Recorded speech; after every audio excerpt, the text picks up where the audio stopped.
30 years ago. It was full of fun. Those were the days when you'll be eating chicken for the first time in months, or some goat meat or something. You walk behind somebody's house and you can smell the flavor. That's what been happening around. But these days, everything is different.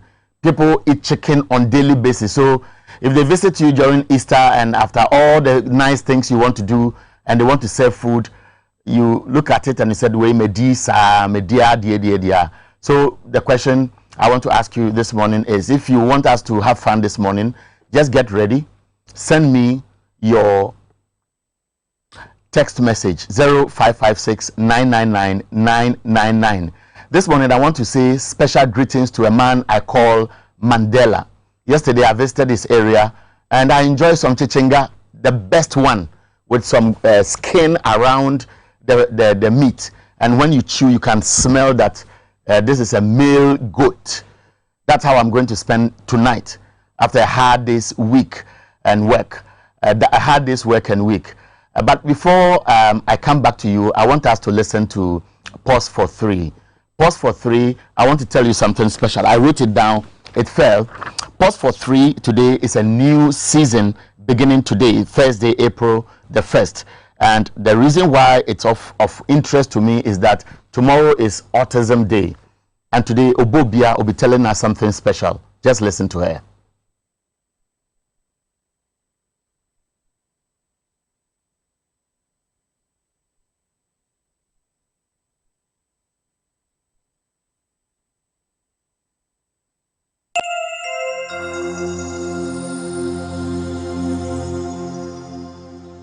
You're watching the morning update on TV Xyz and also on Xyz TV. My name is Obobia Dakumpuku.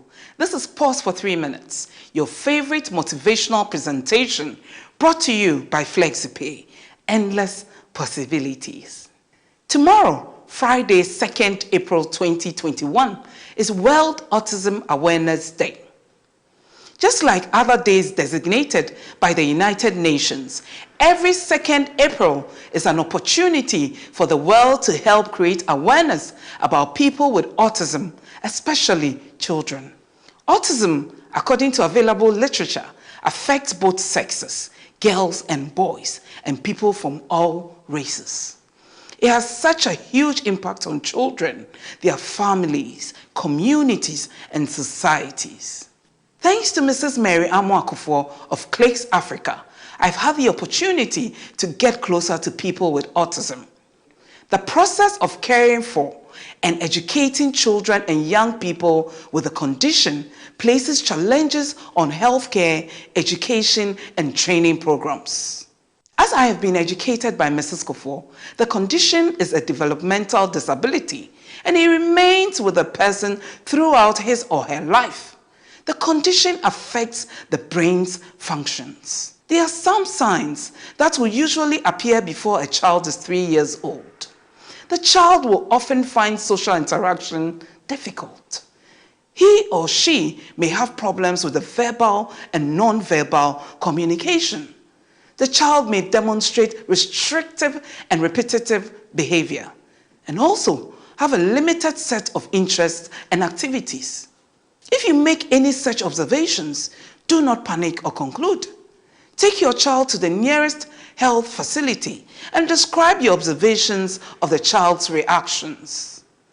As we celebrate World Autism Awareness Day tomorrow, Friday, 2nd April, I invite you to join in raising awareness and educating the public about the condition. If you are touched and want to support, visit the Clicks Africa Foundation in Accra and support them in their work and provide a center for persons with autism. Thank you and see you on Monday. Pause for 3 is brought to you by FlexiPay. Endless possibilities.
Thanks for staying. This is TVXYZ. This is Xyz TV. Morning update starts at 6:30 and we close at 9 o'clock. Good morning to you, Nana Abena Sewa. I've spoken to you yesterday. This morning we have not exchanged text messages, but a friend, a wisdom, says you are well and recuperating fast. We pray that you are fit enough to join us possibly Monday for the special edition of Morning Update. It's now time to look at some of the stories on the front pages of the newspapers. I will begin with the Daily Graphic, and the first story here comes with the pictures of some of our big pastors. Be upright, eschew vice. Christian leaders admonish citizens at Easter. This is the big story on the front page of the Daily Graphic. I will entreat you to get a copy and read all the details in there. They are very, very, very educative and insightful. Now, NDC Leadership Minority Caucus confer on way forward, and Minister Lord's state housing for good use of IGF, that is internally generated funds. Now, AGI alarmed at pace of deindustrialization. This is a very controversial story. AGI, Association of Ghana Industries, alarmed at the pace of deindustrialization. This concern is coming at a time government is putting in all the efforts to put up factories across the country under the One District, One Factory project. So if at this time the Association of Ghana Industry is raising these concerns, I believe that all of us must put all hands on deck. And then Asene Manso Akroso Initiative Development Project underway, and it comes with a picture of Mr. George Abwaje. I'll be telling you details in due course. So these are some of the exciting papers in the Daily Graphic. You go to the regional page, it's talking about Kumasi e-waste management project, and then Dampa Hene pledges development for Agogo. So the focus is on Ashanti region. Now let me do the Ghanaian Times. Big story on the front page is also dealing with Easter. Easter messages amid COVID-19. Don't let your guard down. Clergy advises public about disease, and Parliament has approved appropriation bill for 129 billion cedis captured in the 2021 budget. And President Akufo-Addo has launched a $204 million global fund for HIV, tuberculosis, and malaria project. All these are on the front page of the Ghanaian Times newspaper. The back page has to do with development. Now, the rail project from the south to Burkina Faso is still on the mind of government. It says rail interconnectivity between Ghana and Burkina Faso will accelerate economic growth of the sub-region. Peter Amewu is speaking. That has been on the table for more than 15 years, constructing rail lines from the south all the way to the north. And this time it's supposed to cross over to Burkina Faso. We pray that it comes to fruition. Now, don't let your guard down. Clergy advising the public. I just want to read one of the paragraphs referring to the president of the Methodist Church of Ghana, Most Reverend Dr. Paul Kwabena Boafo. He is commending government and the health workers for their effort, which has brought down the spread of COVID-19. Is urging Ghanaians not to lose their guard on the virus and strictly adhere to the safety protocols, especially hand washing, wearing of nose masks, practicing social distancing, and the use of hand sanitizers. I want to quote one paragraph. We celebrate this season with a great joy because we know that Christ's resurrection is the true hope of the world. And then he goes again with another quotation. Members of the 8th Parliament must work together, placing the development and interest of Ghana first in all discussions. Now, the president of the Ghana Catholic Bishops Conference, Most Reverend Philip Name, is also speaking here.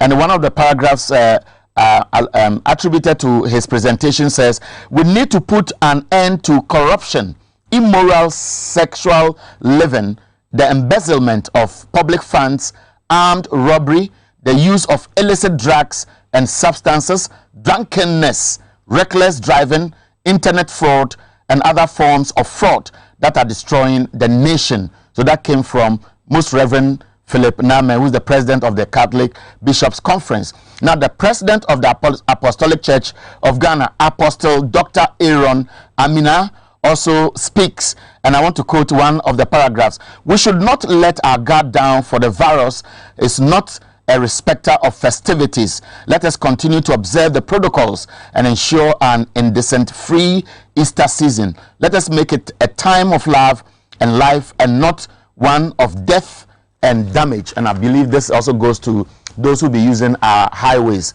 The police administration has issued a statement. All the beaches from Teshi, Glife through Teshi all the way to Ada, they are going to deploy policemen to those beaches as early as 5 a.m.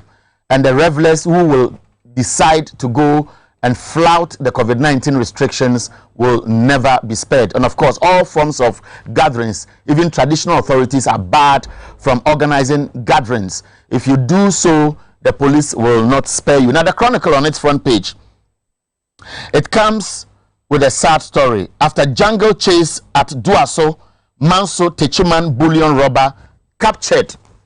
It only reminds us of that sad day when one officer was shot dead. And that's the picture of the suspect on the front page of the Chronicle newspaper. Approval of Oforiatta, NDC rakes over the coals. Oforiatta will be the longest serving finance minister. Nana Akufo-Addo is saying, Nana Oforiatta, that's the finance minister, Ken Oforiatta, Akufo-Addo's prayer is that he will be the longest serving finance minister. Now, President presents 40 fire suppression armored vehicles to the Ghana Armed Forces. All these stories are on the front page of the Chronicle newspaper. If you go to the center spread, there's an interesting feature here. It says, drinking too much water can kill you. I doubt, but there's somebody's research. Very controversial. If you drink too much water, it will kill you. Just grab a copy and read for yourself. But I believe that the body, even God talks about it, that water is life. And so I will go with water with life is life, and encourage you to look for X natural mineral water. Get your bottles and feed your soul with water. Now, the Daily Dispatch on its front page, NPP's 2024 running mate slot. Interesting headline here. I will not reject running mate position. Osaiche Mensa Bonsu is quoted here on the front page of the Daily Dispatch newspaper. Uncle Ben Efson, good morning. And of course, Peter Ankuma, good morning to you. Other stories, fertility, mortality, and migration in Ashanti. There's a whole feature on this, and I believe if you grab copies, you can read yourself. And now let me bring you the last newspaper I have with me. The Inquisitor. Vicious agenda in MPP. Old hawks targeted to be kicked out of Nane's government. Very interesting story. And I see Hackman Osuajiman, Kwamna Battels, Professor Christopher Ameya Ekunfi, and Dr. KK Sapon. These were big names during the Kufuor administration. They were big names, but it looks as if since 2017 they have gone underground. I know at least Hackman Osuajiman is with Ghana Cocoa Board. So that's how it was captured on the front page of the what's the name of the paper? The Inquisitor newspaper. I'll be going for a break. Wisdom Hedejome will be joining us shortly with the news. But when we come back after the business news, I want to have an interesting conversation. She's called Jeffney. This is a 17-year-old student of Wesley Girls High School. We've been playing some songs on this platform, Yawa. You'll be hearing that song again. This lady is performing wonders. She's marrying talent and education. Many people assume that when you have a talent and it's supposed to be tapped, the focus should be on developing that talent, and then they relegate your education to the background. She's won wonderful awards. She's with me here. I'll introduce her after the news. But for now, let's take the business tidbits. There's a lot in there, and Wisdom will follow with the news. Quite interesting. Hold it and watch your TV sets, or follow us on Facebook and YouTube.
First of April, happy new month to you. Good morning and thanks for joining the news this morning. Coming up, NDC holds crisis meeting over emerging cracks among minority MPs. Assure rank and file all as well following concerns over Samuel Okudzeto Ablakwa's resignation. Details coming up. Also, security analysts describe majority MPs counter motion as investigations into the 2020 elections violence as ill-fated and an insult to the families of the bereaved. Also, please to clamp down on careless drivers and revelers as beaches at this Easter. Ant-man shot dead by robbers in broad daylight in Kaswa as crime in those areas surges. My name is Wisdom, and we have details coming up.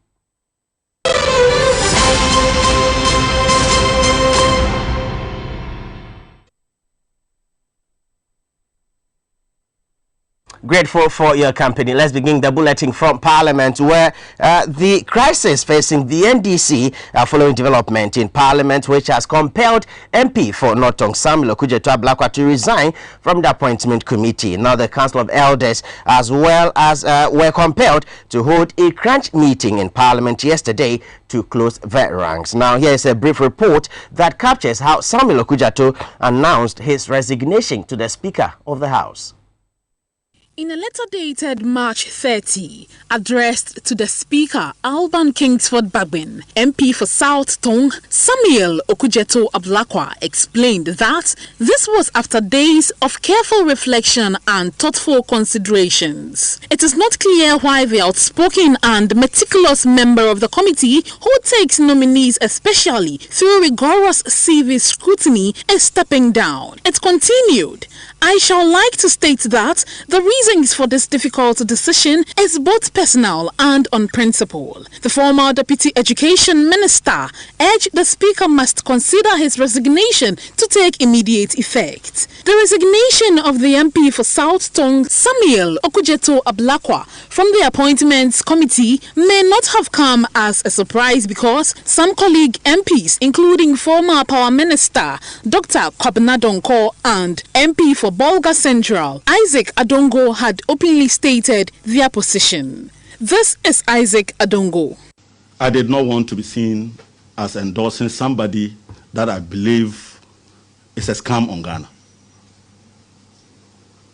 Ken Oforiatta epitomizes all that is wrong with our financial and the economic sector of Ghana.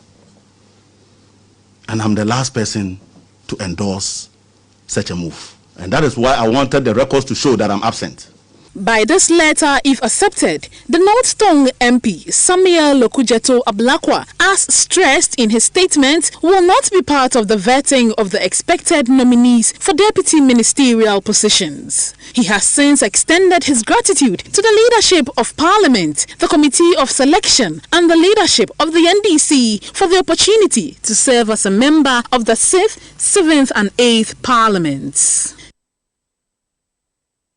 Now, the Speaker of Parliament has accepted Mr. Ablakwa's resignation, and that closes that chapter. Last night, National Chairman of the NDC, Samuel Ofosu Ampof, issued a statement assuring the party all hope is not lost. He said the meeting between the Council of Elders of the party and the entire minority caucus was very healthy, and all issues that provoked public commentary have been dealt with in a manner that will promote and strengthen cohesion for the party and all its organs. We'll still stay with the camp of the NDC because General Secretary of the party, Johnson Asedu Nketia, has hinted the leadership of the minority caucus in Parliament to be reconstituted. He disclosed this to Accra-based City TV. On the 6th of January this year, NDC's National Executive Committee approved a list of leaders of the Minority Caucus following rumors changes had been made and Dr. Zenato Rawlings was among the new faces. On that list, Haruna Idrisu was maintained as leader, Dr. James Aveji as his deputy, Alhaji Muntaka Mubarak, chief whip, and the others were Comfort Doi Ahmed Ibrahim. It is not clear if some of the MPs will be retained. Speculations are rife. Among those tipped to be considered are Dr. Zenato Rawlings, MP for Klote Kole, representative for Aguna East, Quensta Pokua Soya, MP for Odododiodio, Nilante Vanderpoy, and former Energy Minister and MP for Elembele, Kofi Amabua, and veteran politician Cletus Avoka, who is now MP for Zibila East. There is growing anxiety within the rank and file of the party following expectations that the new leadership, if constituted, would be strong enough to take on the MPP in the current hung parliament. NDC General Secretary, who gave the hint about plans to reconstitute the leadership of the minority side in parliament, explains that the delay was a result of the election petition. Well, there is some work in progress. The work in progress being that after every election, we reconstitute the leadership of parliament, even if it means to reconfirm them. We haven't done that yet because of the court case. And so we started, but we got to a point where we felt that let us finish with the court case and we'll come back to it. It is not clear who is likely to inform the party's final decision and how that will inform the input of those who have occupied those positions since 2016. Meanwhile, Minority Leader Haruna Idrisu says he's still in charge, debunking claims by critics that he's lost control over the minority. Now, many, including former MP for Kumbungu, Ras Mubarak, have described Mr. Blakwa's resignation as a vote of no confidence in Mr. Haruna, but he has disregarded those assertions. I was having a meeting with the national chairman, the general secretary, and some respected members of the Council of Elders of the NDC. The party is focused to work towards recapturing power in 2024, and the parliamentary organ, led by me currently, will do what is needful to work in tandem with the party to hold the Nana Akufo-Addo government accountable and to lead the party to victory into 2024. Whatever storm it is, we'll weather it. I'm fully in charge. I'm minority leader. Let's still stay in that space because a security analyst, Sani Adib, has described the counter motion by on electoral violence filed by 4 MPP MPs as ill-fated, politically driven, and a clear sign of no commitment, especially on the part of the current government to end such crimes. Sani Adib is also executive director of the Jatike Center for Human Security and Peace Building, said the action shows government is not ready and wants to shield officers involved in the killings, especially after the December 7, 2020 elections. The intention behind the motion is what I am quite gobsmacked about, because it never came up, ever, until the NDC decided to come up with this motion. I feel it is ill-fated, and we are running legitimate issues down. We are subjecting it to political gimmicks and equalization, and that is disingenuous to the families of those persons who were killed at the last election. Because the thing is, if grandchildren, great-grandchildren of persons who were affected during Nkrumah's Preventive Detentive Act days also decide to go like, okay, fine, let's do it from 1957. And others who also feel that their great-grandparents were affected by slavery, and so we should take it from the colonial era. In the end, we will be bastardizing the whole idea. So I think one thing at a time. Let us handle the immediate violence, the immediate deaths, because the evidence is still fresh. But I mean, as soon as we start talking about since 1993, then you would know there's something wrong. No commitment, and we are trying to make useless of a rather serious issue. Now, the police administration has noticed revelers who throng beachfront and other facilities will be dealt with ruthlessly. Now, drivers who also put lives at risk won't be spared during this Easter. Here are excerpts of a news conference organized by the police service yesterday. Excessive speeding. You know, speed or excessive speed is one of the causes of road accidents, of course, in Ghana. Maybe elsewhere, I don't know. In Ghana, I'm talking of Ghana. And so if you want to stop the carnage on the road or reduce the carnage of the roads, we must check speed. We must all confine to speed limits. And so the team would be advantage points. I'm not going to mention rules that we use, but particularly areas that we have identified as accident-prone places, you will see them there, especially the Tema motorway. And of course, we've also identified these days that the Tema, the Wenya road is one of the busiest and most dangerous routes in Ghana. And we will be there to ensure that people drive safely. So when you see us, please give us the needed support.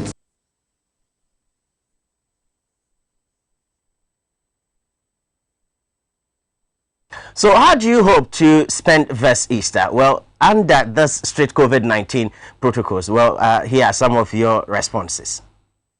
I don't think it's necessary for us to celebrate the Easter due to the COVID pandemic we are experiencing in the country. So I think even if we can do that, then it should be in our various homes. It's normal. I wouldn't be doing nothing much. There won't be anything much to do. I'll just be home, go to church. Probably I may visit my parents too. There isn't any serious plans as in because of the COVID and working activities. But actually we are really doing little things at home. Like going to our normal churches and praying and doing one or two stuffs. And I'm sure you also have your own plans ahead of this Easter. Well, let's do some other stories, because MP for Buem, Kofi Adams, says the Supreme Court ruling affirming John Peter Mewu's election as MP for Hohwe now compels the EC to immediately begin processes to hold elections for them. He is also calling on the people of Santro Kofi, Akpafu, Likpe and Lolobi to power pressure for their rights. Clearly, everything is cut out. What is left? With the Supreme Court ruling now, it means there is no blockade for the Electoral Commission. There's no legal process again now. They have to take the necessary step to get the CI to Parliament. And when it matures, after the 21 days, that is when we return. We are likely to return in May. They must also not wait that thinking that the EC will do the right thing. After all, the EC has proven that it's not prepared to do the right thing by their fiat, which they issued on the midnight of 5th December. So they can also take the necessary legal process.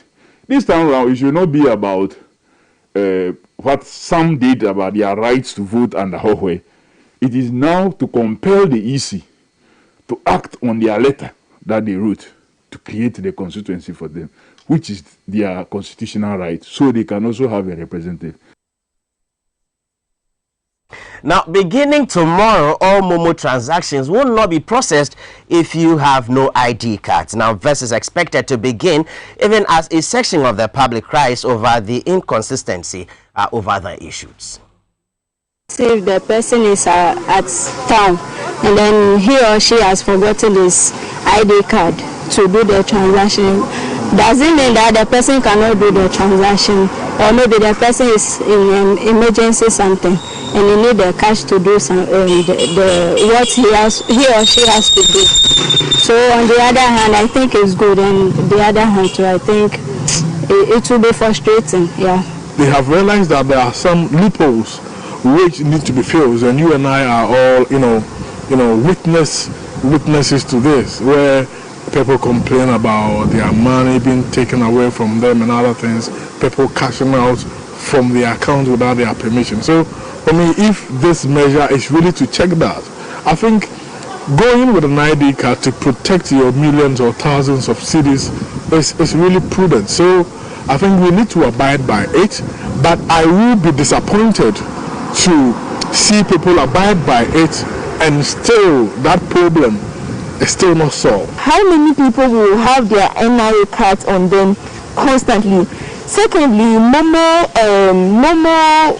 transactions are supposed to be for emergencies. So someone like me, if I drop this in my bag, I don't have any identification on me, I can't be carrying my passport around, my SNIT card and all of those things. So it's not a short notice though, but I think they should revisit the identification cards they want to use. I mean, probably you should have just one on you, just one. Let's do some sad stories because a man was shot dead yesterday by robbers in broad daylight in Kaswa as armed robbery in those areas, Kaswa and Gomo areas, keep rising. According to an eyewitness who sells local medicine at the Opeikuma Junction, the deceased was holding a brown envelope which is believed to contain money. He was said to be waiting at the Opeikuma Junction bus stop to get on board a car before his attackers carried out the crime and then bolted with the money. She said the gun-wielding men had a short conversation with the deceased before they shot him and fled on their motorcycles. He was later rushed to the Kaswa Polyclinic but was pronounced dead on arrival.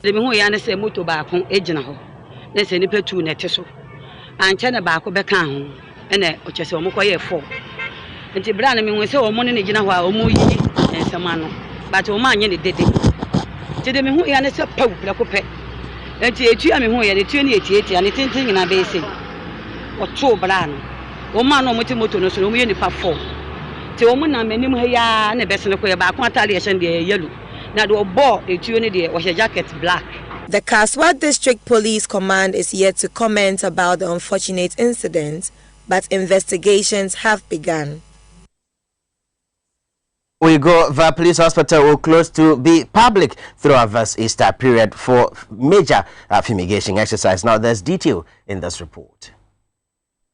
The police facility, which also serves the civilian population, particularly patients from Cantonment, Osu, Labadi, and other nearby communities, will be closed to the public from this Friday, April 2, to Monday, April 5. This is to pave way for a major fumigation exercise. Police officials, however, say patients on admission will be catered for.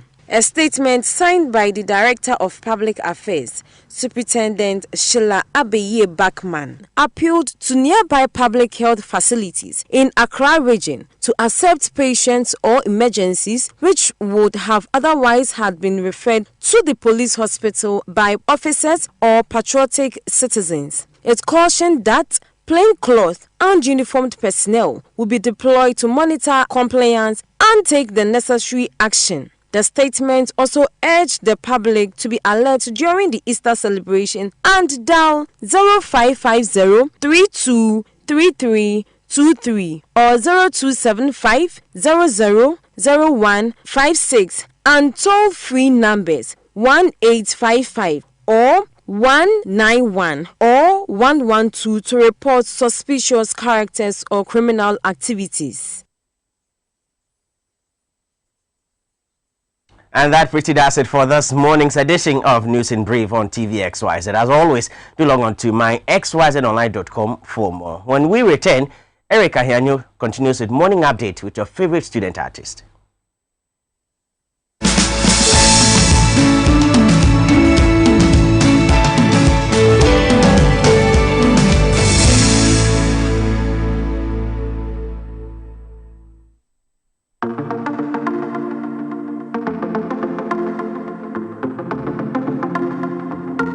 Highly spiritual. I've got on you, chicken, always there for me, Lord, you are good. I've got on you, chicken, always there for me, Lord, you are good. Yawa, you no go do me, yawa. Yawa, you no go do me, yawa. Lord, you said in Isaiah, you never sleep, you know the tire. Lord, it's you that I desire. Anything you do, you know fi play. You know go do me, you know go do me, no, no, you know go do me, no, you know go do me, And there are times that I feel lonely, yeah. And there's no one to help, no one to hold me, yeah. But you're faithful to the end, Lord. So you answer when I pray. You know go do me, you know go do me, no, no, you know go do me, you know go do me, I put my trust in you, not to lotto. Faith is what drives me, not to motto. I praise you, God, I bow. I go to anything that you want, I take it from my bottom. Put my trust in you, not to lotto. Faith is what drives me, not to motto. I praise you, God, I bow. I go to anything that you want, I take it from my bottom. You know, fake give up on me. Oh yeah, oh yeah,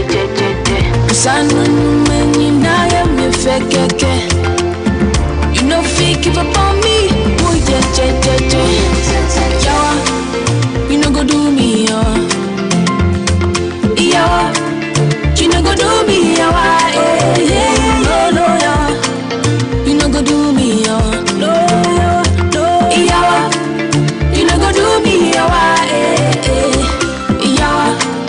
you know go do me, you know go do me, you know go do me, no, no, you know go do me, you know go do me,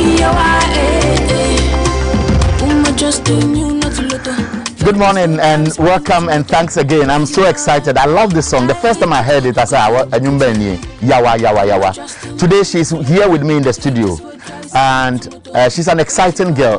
Good morning. Good morning. The Yawa, I know these days people sing and it's just computer voice that is really telling us the story, the lyrics.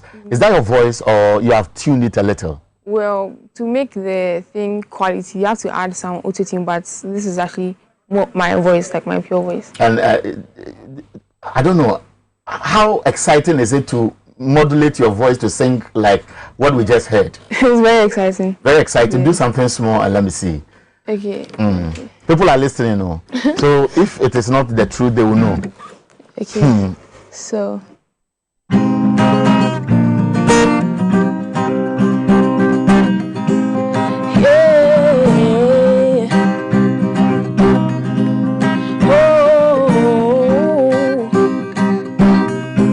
Yes, you don't tell me what you know. Order me, order you know. Making no fear you for you work it out. You work it out. Yes, you don't tell me what you know. Order me, order you know. Making no fear you for you work it out.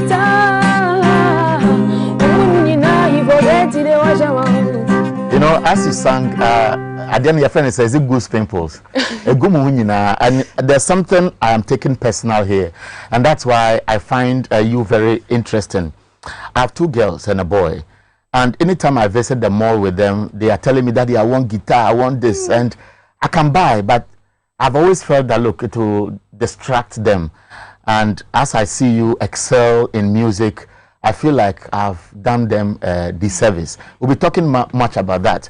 But Jeffney Opoku Ahene is a 17-year-old girl. She's God-fearing. I'll tell you why she's God-fearing. She attended Northridge Lyceum JHS and became the senior school prefect. She's currently at Wesley Girls High School. She's in her final year. And you find something exciting about her at Wesley Girls High School as we begin our conversation. It's so very inspiring. Jeffney, Yes. How is it like seeing yourself as a student who has a talent, being given space to develop it? How did it start? Okay, so you see, during the lockdown, we were in school one Monday morning, and the headmistress just came up and she was like, we might go home any moment from now. So we thought, oh, you see, we don't really come home. We were just there, and someone's father came in and he was like, he's coming for his child. Apparently the president had said that all students should come home. So then we came home. And then I think we were home for about 7 to 8 months. And it was like, you've been doing the same things all over and over again. You cannot go out, it's like the same routine. So I was just using this music thing to just excite yourself. Exactly. But you have to compare this to what traditionally many people would have expected that you are doing. Your mother is a renowned pharmacist, and your father is a pastor at one of the Lighthouse Chapel international branches and a banker. How is it like developing yourself with parents who seem to be well-read and people who perhaps will be introducing you to God and want you to concentrate on your books? By God's grace, I have very wonderful parents, and they support me in everything that I do. When you say you have wonderful parents and they support you, I don't understand. I mean, whatever I say, maybe, Mommy, I want to do this, I want to try this. Sure, go ahead. They encourage you. Exactly. So, now, let's look at your lifestyle. How is your lifestyle like? Because this is a young student who is growing up, who perhaps parents have so much expectation. You have peers who may influence you one way or the other. Share your life experience even around these periods. Okay, so I'm someone who is focused. Like when I know that this one I'm supposed to do, I make sure I do it before other things. So let's say I have a test or something, I wouldn't be playing instrument if my conscience will not allow me. So I make sure that I cover what I'm supposed to do. So it's an issue of discipline. Yes, please. And walk us through that, because you have been to primary school, GSS, Wesley Girls High School. I know it's a school that doesn't play with education. So walk us through GHS. Okay. How did this talent come about?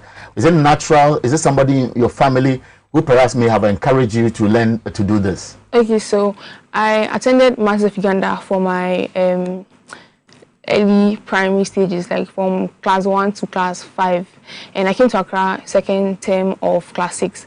So when I coming in second term, I mean, you have to pull your weight because you're in second term, you must start first term. So I had to make sure that this one I have to pull it because I don't like it when I don't do well. So I actually put in my all, and actually the first time I came, second term, I was first, and I was like, wow, I can do this. So then from then I just started motivating myself. Definitely make sure you finish this. I have to finish this, and then.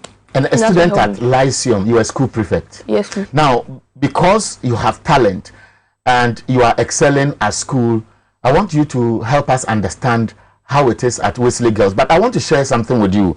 She won an overall Best Student Award at Wesley Girls High School. We have been following that on Wesley Girls High School's Instagram web page. Now watch how it was announced, and I will ask you to tell me more about it. Let's watch now. Prizes 2021.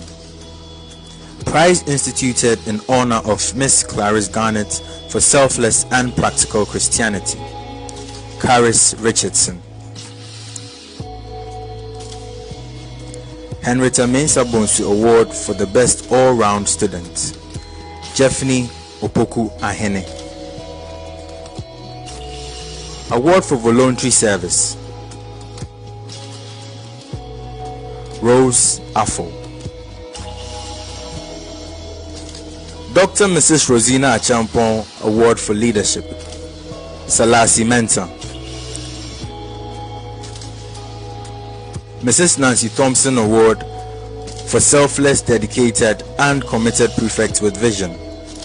Svetlana Mortu. Esther Banasco Award for Leadership. Priscilla Frimpong. Award for Initiative.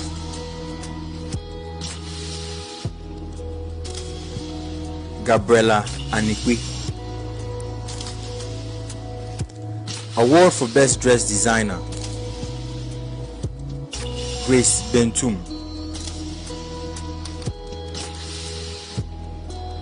Award for Creativity, Sandra Makafui Asiaje. Musician of the Year, Sarah Dodu. Salibafo Award for the Best Public Spirited Girl, Jumo Boateng Yvette. So we played all the awards just to make you see that it's real, it's not fake. This was done virtually. Did you expect that you were going to win the overall best student? What goes into it? Honestly, I did not expect it at all. It came to me as a big I know Wesley girls, there are sharp brains there. Yes. So you didn't believe that. That means there are so many people out there who are also students and very, very focused. Yes. How challenging is it? Okay, so recently they shuffled us and they put me in the Bella class. And in that class you have Bella girls and people are really, really good. So being in the class with them. Competition. Exactly. And I went to a disco and I remember those days we were on campus, we are not serious. All we do is actually at this school, our girls be man side, our girls are Wesley girls, and all we wait for is weekends when we have free exit, then we visit your schools. How do these side attractions or peer influences affect you on campuses and for a student who is combining music and education? Because in fact, I don't expect any visitors from the is it that your parents are intimidating, they scare you, or it's just a relaxed environment that makes you feel that you must really position yourself by your own intuition? It's by my own intuition. Not because your mommy, as a pharmacist, is been scaring you that No. I'll be going for a break. You watch one of our songs again. I see it as cartoons. You enjoy that, and then student developer, that's how I want to call him. In fact, he is Prosper Dan Afechi, is the president of Foundation of Generation Thinkers. He's somebody who counsels students to walk us through my experience. I just shared that my kids are growing up, and at that tender age, when I go out with them, I want guitar, I want piano, I want this. Other children may be looking out for toys they can dismantle and assemble. Some say these are signs of where their interest is. But how many of us parents really show interest in that and encourage them by spending a little? We'll go and buy papaya, we'll go and buy Frankie's, or go and buy omutu or some wachi for them, no matter how expensive it is. But we forget that saving those little coins can really give the child what she or he wants. Listen to Jeffney again, and after that, Prosper will join us. TV, this is TV XYZ. Follow us on Facebook and YouTube. Send your text messages 0556 999 999. I've been joined by Prosper Dan Afechi. Is it Afechi? You listen to this young, brilliant girl, Jeffney Opoku Ahene. Our conversation is about talent and combining this with education. And I'm sure those watching us saw the award, overall best student. It's not any school, not any school. Wesley Girls High School. It tells you that she's excelling beyond your expectation, especially when she has to combine this. And what was her story? She's home after COVID.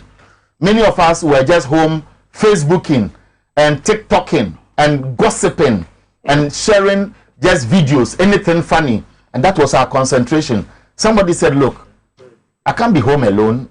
Let me find a guitar. Let me develop something. And that was the yawa we saw and the cartoons, I want to call it. What's the name of that song? Birthday Girl. Birthday Girl. Yes. Birthday Girl, I'm seeing cartoons. It's just like an animation. Who is helping you to develop these things into music? Because it's quite expensive. I had a chat with your mother, and I understand it's in thousands of CDs. It's not easy. Yes. So without it, you wouldn't have come this way, this far. Yes. Right, Prosper. Yes, sir. You are a career counselor. I've shared a small experience. Now walk us through this in the form of education to parents. What parents must be doing. When we always talk about talent and people think it's only about football and volley. Yeah, thank you very much. I think I want to congratulate... Raise your voice a little. I want to congratulate Jeffney for her talent.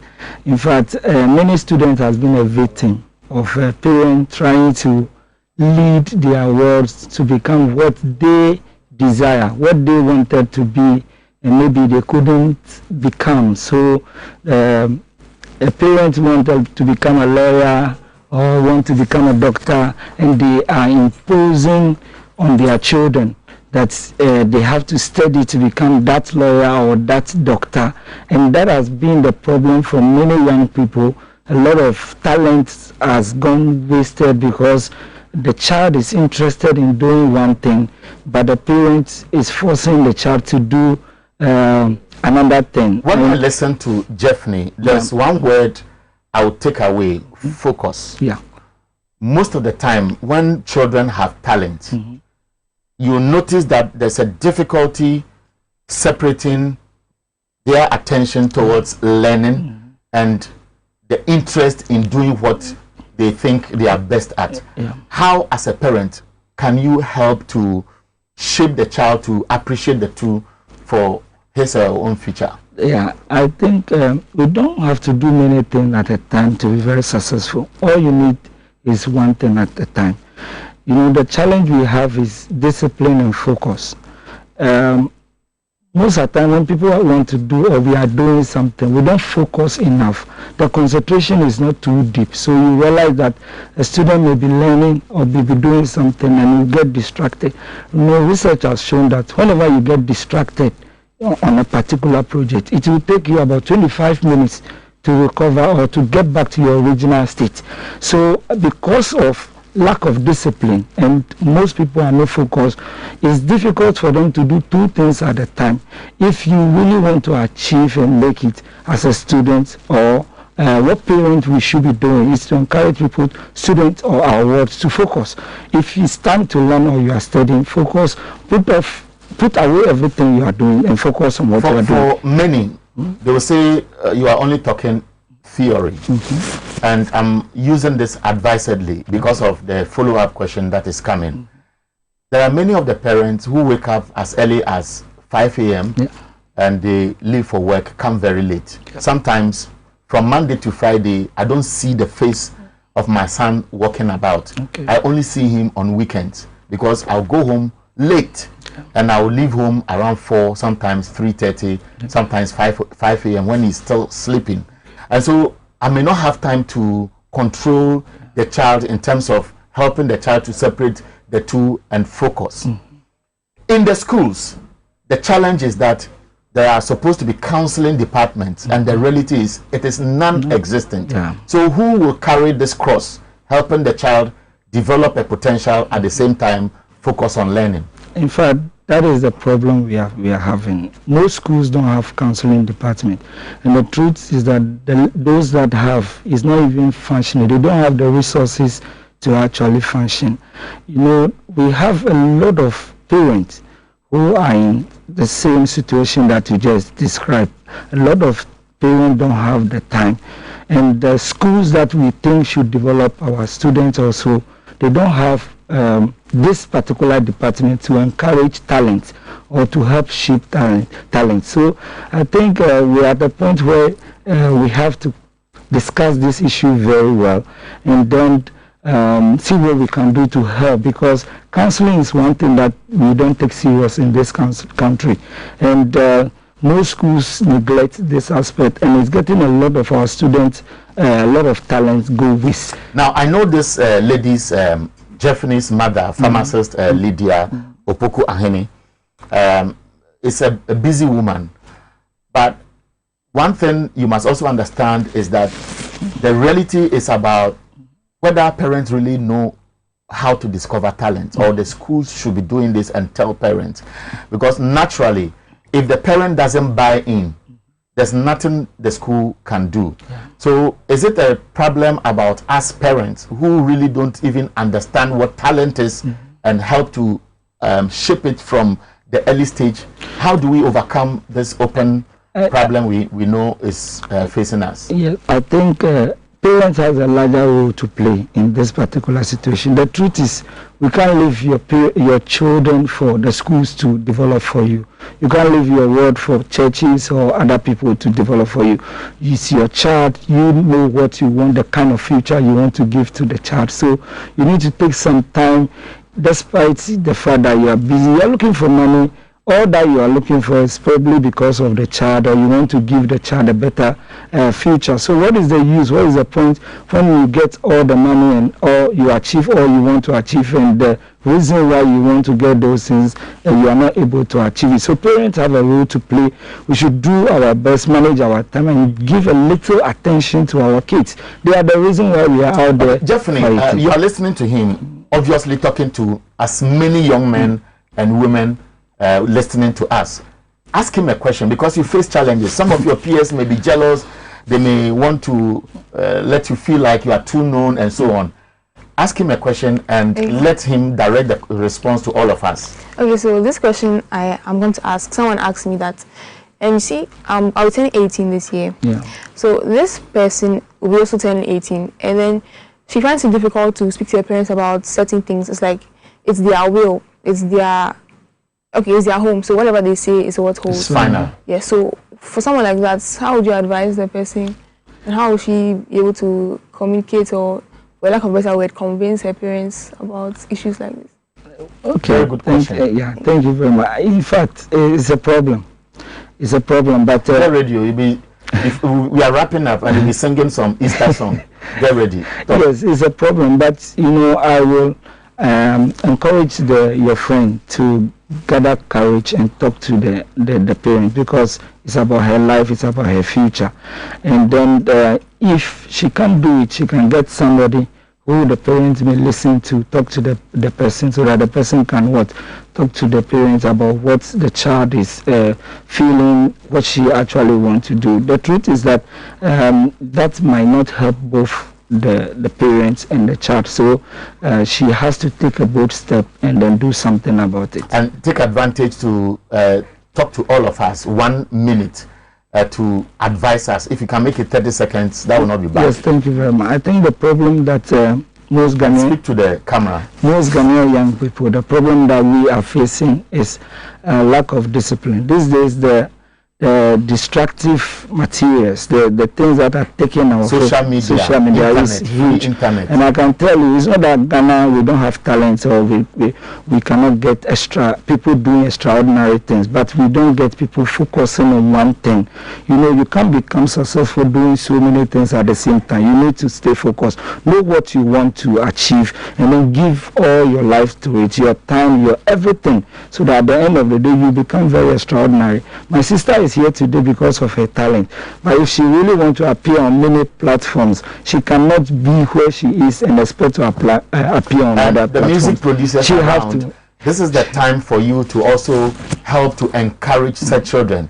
Put your thoughts together, look for Jeffrey, and give her direction positively. I know why I'm saying so. Jeffrey, pick your guitar. What type of guitar is this? This is an acoustic guitar. Acoustic. Yes. You are playing and we are wrapping up. I've been doing this with Prosper Dan Afechi, President Foundation of Generational Thinkers, and Jeffrey Opoku Ahene is also a student of Wesley Girls High School. She's going to play us out of this particular segment of the program. And thanks to her mother, Lydia Opoku Ahene, a pharmacist, and the father is a pastor, Lighthouse Chapel. Thank you for nurturing this small girl. It's now time to listen to you.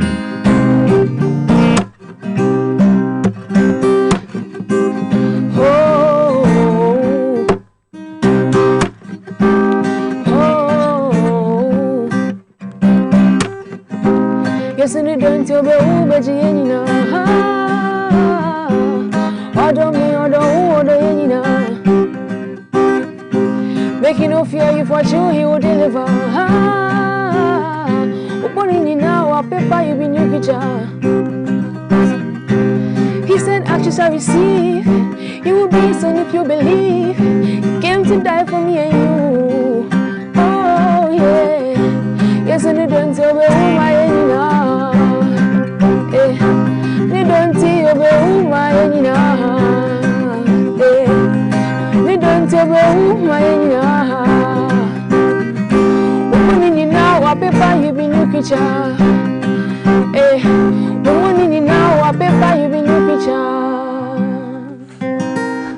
Thank you very much for the music, Jeffney. Thank you. God bless you. Amen. Prosper. Thank you for educating us.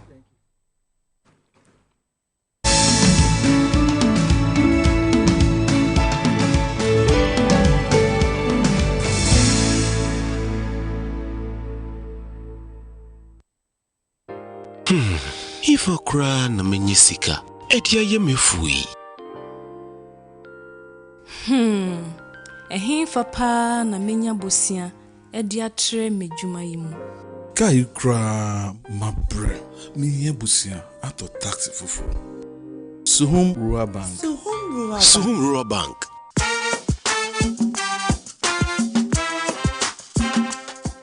Yemamu akwa baba Suhum Rural Bank. Ye won hyehyɛ ahodo bi te sɛ gadifo abosia, ekoko abosia, susu account, ene da so wo ho savings account, me bada chain savings account, ene de akeka ho. Suhum Rural Bank was 034229186. Na won so wetumi aka sɛ Suhum Rural Bank ama ene mayeka una. Suhum Rural Bank enti me pa minie. Suhum Rural Bank, growing our heritage.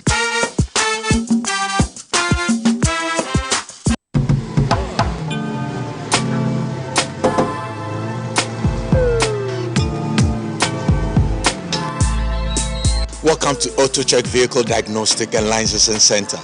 I hear my car can be checked here without going to so many hour crash. Sure.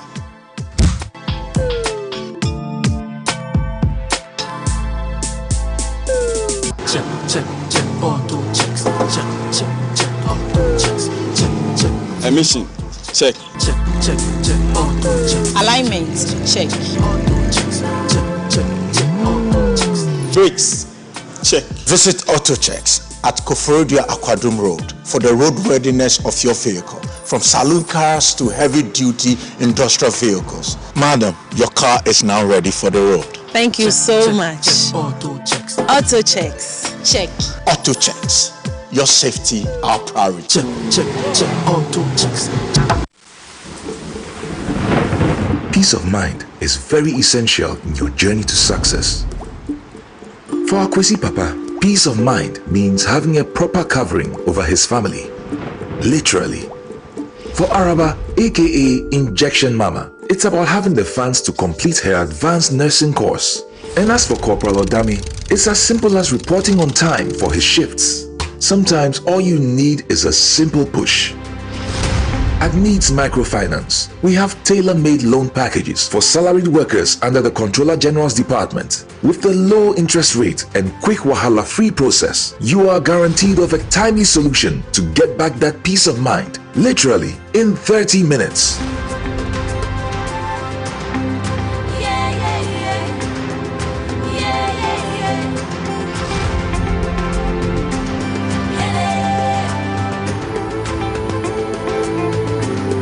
Needs Microfinance. Growing with you.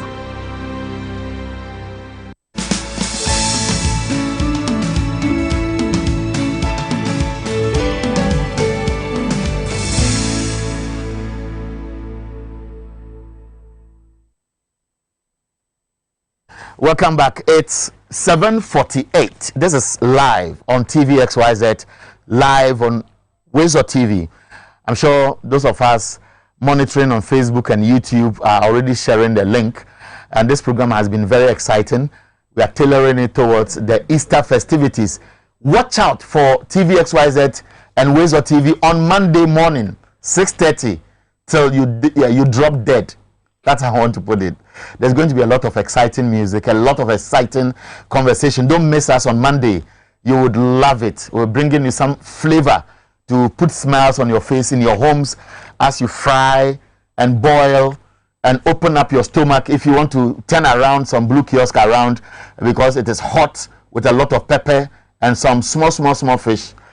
TV XYZ will be your toast as you want to shine your eyes. My guest this morning, Xyz, is a Deputy Director of Research, NDC National Headquarters, and a former Deputy Upper West Regional Minister. And Courage Kwesi Nobi is the National Communication Team member of the NPP. Good morning, sir. Good morning. How are you? Very well, by God's I like your dress. Your designer is doing well. A pleasure. How has it been Monday to Thursday? Stressful or smiles all the way? Oh, it's been interesting. Ours is a country that produces a lot of exciting things. So let me say good morning to you. This is my first time here. Good to be here. You have a good studio. Very exciting. Very nice place. Yes. Want to change things. Awesome. Awesome. Very cute. From the last time I was with you, were at East Legon. I drank another time. Yes, I remember very well. It's good to see that you've transitioned very well. And we thank God. Well. It's very challenging, but we thank God. Thank God. We hope that a lot of people will also be giving us support by way of sponsorship and so on, so that we improve on what we do, because our objective is to also contribute our quota to shape public policy, to be factual, say it as it is, and improve together as a people. Kale Caesar, how's it? Master, by God's grace, we can't complain much, even though we're in a COVID, situation. Easter is around the corner. Well, the truth is that Ghanaians are broke. Me, I'm look at your stomach. Look at your dress, Charlie. Everything is match. This only just a confidence trick. When you put up this kind of uniform, at least it boosts your morale. At least it balances the. Yes. Else you can easily get a BP and. Don't worry. That's by way of welcoming our guests. This morning, a lot is on the table. Everywhere they are talking about the NDC. Everywhere they are talking about the Council of Elders, and I'm sure even as we speak, you know that many people are expecting going forward how things will be. It's all about the activities in Parliament and the agitation at the grassroots. Yesterday we heard Samuel Okudzeto Ablakwa had tendered in his resignation as a member of the Appointments Committee. Then we heard that the Council of Elders had rushed to Parliament. It suggested that there was some kind of what people want to say chaos, or some power play or disappointment or protest and so on. At the end of the day, Haruna Iddrisu has spoken that he's still the minority leader, is in control, and that comments that he's lost control and the caucus is actually not able to bring the membership together. It's an issue that must be dealt with. We also know that the NDC has sent a certain hint that the leadership of Parliament will be rigged, the composition will be looked at again. So a lot of things are happening. Kale, let me start with you. When these things come up, especially more than 4 times within this 3 months that the party had so much expectations that going forward you want to reorganize, does it shake you? Does it feel like there's a lot ahead? Well, thank you very much. Let me use this opportunity to say a very big good morning to all our cherished viewers across the country and beyond. And let me also say hi to you and your crew members. Indeed, your station is actually catching up very, very fast. Thank you. Very, very fast. I must be very honest with you. But to come to the issue on board, for me, what is currently happening within the NDC, as people want the whole general public to believe as if there's some massive kind of problem. I don't see it like that. It's part of the political environment and situation we face today. Expectations are so high, and because of that, it drives people to be so keen, about what is happening. All these things that we are hearing, on the airwaves and on TV and all those kinds of things about the approval of the ministers of states, designated by, limited by His Excellency the President, are things that have been ongoing since 1992. But you see, today, social media, and for that matter, powerful stations like yours, have always made sure that the general public are put up to speed with what is happening. It is because of that has generated this kind of heat, and people think that all is not well and all those kinds of things. I don't think so. First and foremost, we do know that after the MPP won power, the Constitution mandates the President to nominate his appointees. Whether good or bad, he has that authority. And so if the president nominates his appointees, present them for approval, and they go through the constitutional process by being vetted and being approved and all those kinds of things. If nominees are being approved, whether good or bad, I don't think the blame lies, within those who have exercised those, those right by vetting and approving them. If we want any blame at all, it should lie squarely within the appointing authority. Who appointed all these ministers that we are talking about that have generated this controversy? It is the President of the Republic of Ghana. Can the current one on the radar, which we are discussing, is Ken Oforiatta. Who appointed Ken Oforiatta? It's not the President. So if anybody has any qualms or any problem with that, the person of that nominee, we should place it at the doorstep of President Nana Akufo-Addo. Because if Nana Akufo-Addo thinks that Ken is a good material, he's done well over the 4 years, and he must renominate him, why must we be blaming people who just vetted him? Because the fact is that the president, in fact, in spite of all the complaints by the public that the finance minister didn't do well, the finance minister actually saw the collapse of many, Ghanaian businesses, especially in the financial sector. He has brought hardship and all those kinds of things. Today, as we speak, some people have lost their jobs, others have lost their marriages, others have lost their livelihood. All these things happen because President Nana Akufo-Addo appointed that particular person. And so if we have any blame at all, we should place it at the doorstep of President Nana Akufo-Addo, because if he hadn't nominated him in the first place, there's no way that Ken Oforiatta or any of the other nominees will pass as a minister. See, the controversy now is about gatekeeping rules, and two, about the resentment that may be associated with this.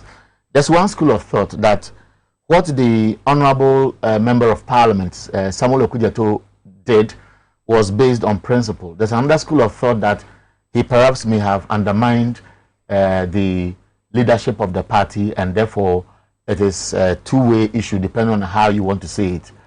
Isn't this not a reality? Well, for me, I think that the stepping down or resignation of Honorable Okudzeto from the appointment committee is a very unfortunate and a sad one, because Okudzeto is a very, brilliant young politician. He's gone through the process very well, and at least at his age where he has reached, one can say that he's done very well. And if we look at his posture and demeanor, even within the corridors of Parliament, he seems to be liked by many others. And if we listen to him too, his articulation and utterances in respect of his work as a legislator is very good. Now look at Okudzeto's performance even on the appointments committee. Very, very, very, very well. And so for me, I wasn't happy at all. I wasn't enthused when I read from the media that he has tendered his resignation. And according to the release, there are issues unprincipled and there are issues personally known to him. He hasn't assigned any reason that is because it's because of conjecturing. This conjecture will not help us. If not, I could equally conjecture and maybe put some kind of blame on him, or maybe support that kind of idea. And because of that, it makes me uncomfortable as to comment, what has just happened. But what I can say is that as a young man, I see a very bright future, on Okudzeto's political career. And so I thought that no matter the reasons that or reservations that he had within the appointments committee's work, he should have still stayed on and continue to save Mother Ghana. Because ultimately, all those people that he has not assigned any reason. So yeah, so that's what I'm saying. It's too early for you to draw conclusions. So no, I'm not drawing conclusions. I'm narrowing it to some actions that he may not have liked. No, you listen to me very well. What I'm saying is that ultimately, because of the kind of brilliance he brings on board, especially with the vetting of ministers. You see that his contribution has been very, very, very critical and good.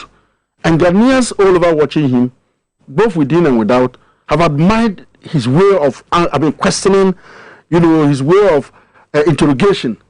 And so, if he stepped down at this moment, and we have a bunch of a set of deputy ministers who are going to be vetted, and you have such a key member from the opposite side who are supposed to, as we said, expose and all those kinds of things, and he's not there, we are going to miss him. Okay, so Caesar, and so to wrap up, I think that Ghanaians still need people like Okujoto to be on the vetting committee. The exposure alone. Look at the way they grilled the finance minister. People may think that because it has been passed, all those things were useless. It's not.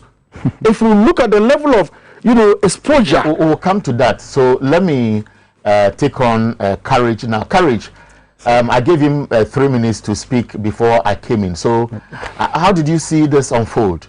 Thank you very much. I think it's interesting listening to, obviously, Senior Caesar. I understand the difficulties that he's in because these are not palatable times for the members of the NDC. You have developments that no political party will wish for. But how have we gotten here? How did we come here? When you have situations where in the run-up to the elections, political functionaries, particularly of the NDC, would stand on platforms and say things that they know clearly to be lies, say things that they know to have no truth or value at all, except for propaganda. And we push all of these narratives for the unsuspecting supporter out there to imbibe such, and that raises certain expectations. When you come to the forum of proof, like the appointments committee, where the minister now has an opportunity also to explain matters to the Ghanaian populace, particularly on the JAPA and all other deals that the NDC really whipped on or so much, and you realize that it was all hot air. Then you have the crisis that the NDC is in today, and that is clearly what has happened to them. They gave certain narratives that they knew were not true. They could not sustain those narratives when the forum was given for both the minority side to now ask the question, because the NDC side was expecting some grilling. The masses, as they normally like to refer to them, were expecting some serious grilling that would lead to rejection. But they realized that their soldiers at war, that's the minority sides on the committee, were toothless on the day, because it is about truth. And for me as a young politician, this is very, very important lesson for me, that you don't just go about doing propaganda because you think that it can inure to your benefit. The time will come when the actual value will be needed and you'll not be able to deliver it, and that will expose you. And that is what has happened to the minority side. So the tantrums, if you may, of the communications director, and now that of Big Brother Sami Ablakwa, all points to the looming crisis. It's not even started yet. So that's your wish? Yeah, well, no, it's not my wish. It's what they've brought upon themselves. Actions have consequences. And so they should get up, they should tighten their belts, because the followers they have deceived for so long are coming for them. Now, Caesar was suggesting that confirming Kenufuriata does not suggest that issues that are lingering are over, because obviously there were evidences that were put there. For example, the issue about the trade fair and the appointment, for example, when he didn't, or he shouldn't have that authority because of Alan Tremantin's own comment that he didn't have oversight responsibility on an institution which should be under it. And then the issues about JAPA, PDS, people assume that he was a bit evasive when he was responding to questions. So that is in the court of public opinion for them to assess and make their own judgment. And so at this stage, NPP is only running away with Kenufuriata, because if you listen to the president, he was thanking Parliament. It suggested that perhaps he knew that it could have been different, or? Not at all. I think what we have seen from 2017 till now, proves that you are a very competent hand in that ministry, the Ministry of Finance. And for every manager of the nation, like the president, you would wish that one of your best hands is retained. So it's welcoming. But if you look at the structure of the government, there are key institutions that used to be under particular units that were realigned and reassigned. The trade fair situation may be one of them. I don't know for a fact. Cocoa Board, I know is one because exactly it didn't used to. It used to be under the finance ministry. But now I think under this regime they pushed it somewhere. You had the business development ministry which came to the presidency. You have 1D, 1F which came to the presidency, which should have been under trade and all of that. So there are a lot of all of that done. But that aside, my issue here is that Senior Caesar is telling us that Parliament's role, right, is irrelevant. That the safeguards that the Constitution has given us, that when the President makes his nominees, Parliament has the capacity to check their suitability, and if they find it not to be suitable, reject same as empowered by law. Senior is telling us today that power that is given to Parliament is irrelevant, and that the fact that the person has been nominated alone, the person must pass. Is the Parliament a rubber stamp? Are we saying that it's just for fun, that people go and sit there? The Honorable Minister was there for 2 days, and he told me that we should blame President Akufa for nominating him. We cannot blame him for nominating a competent hand. How did you react to Samuel Okudzeto Blackwell's announcement? How did you receive it? Well, when I saw it, I felt, what is this? You know, he was a senior in student leadership and activism. He was president at the point of the issue. So I was like, what might have led? Because as far as we know, right, the party leadership issued a statement, the passing had happened and all that. Then I think 2 days after you see this, it shocked you. So what might have happened? It caused me to begin to ask questions. Now, if it's unfortunate also that he didn't adduce reasons, it's a personal and on principle. Now, when you hear on principle, it means that something bad has gone wrong that he cannot condone. I think it is of interest to the public. It is of interest to all of us that we look at it. If indeed something bad had gone on that he could not condone, for which reason he stepped out, I salute him. Because we need more of such characters in our body politics. But I didn't see that because when the Speaker of Parliament was elected, the MPP was fishing for those who may have voted for Alban Badwin. Pictures went round, videos went round trying to identify persons who may have decided to pick ballots and never voted. We saw anger at the grassroots directed at members of Parliament amidst threats. In fact, Chairman Sabonsu was one of the recipients of some of those threats. People were making reference to voices that want to sound independent occasionally, like Kennedy Japan and so on. So perhaps what must have happened to the NDC as in Okudzeto is similar to what I have just referenced. Yeah, I think that the general party membership would always have their expectations, but it behoves on the individual consent to live up to one thing and one thing only, his conscience. Because that is a God-given mechanism to check your conduct. But ultimately, you are responsible for what you do, what you say, and what you endorse. So it is not out of place that the followership may not be happy. I'm on this platform. Some MPP members may not be happy with my views, but they are mine. They remain my views, all right, albeit on behalf of the party. So there are all of those. But ultimately, if Honorable Okudzeto's resignation, and I'm interested in the part of principle, as for personal, it could be that he has some personal health or even emotional issues for which reason he thinks that he cannot continue with the committee. But on principle, means that something might have gone wrong. If something has gone wrong, then on which side? Because he belongs to a particular side of the house. And that is why commentators are saying that this is a verdict on the leadership of Honorable Haruna Idrisu. I think Honorable Rasmi Barak is noted to have made that point. Social media commentary has pointed in that direction.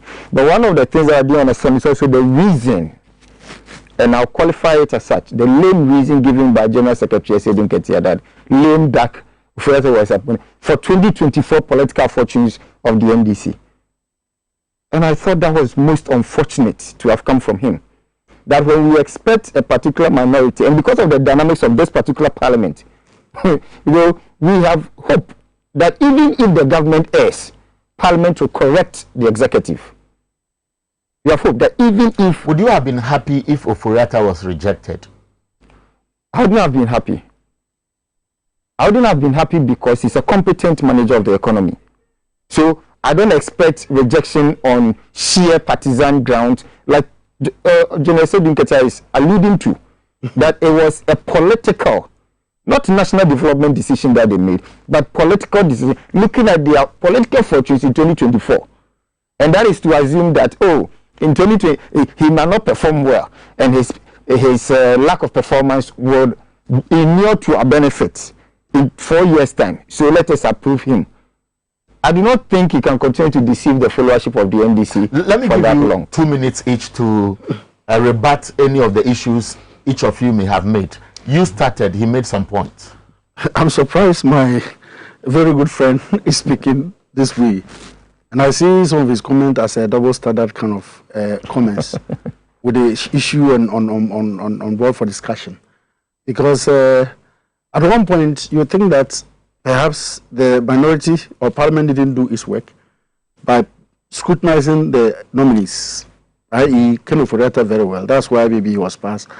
In another breath, you are saying that you think Oforiatta is so competent and you wouldn't have been very, pleased if he was rejected. It's a double standard position.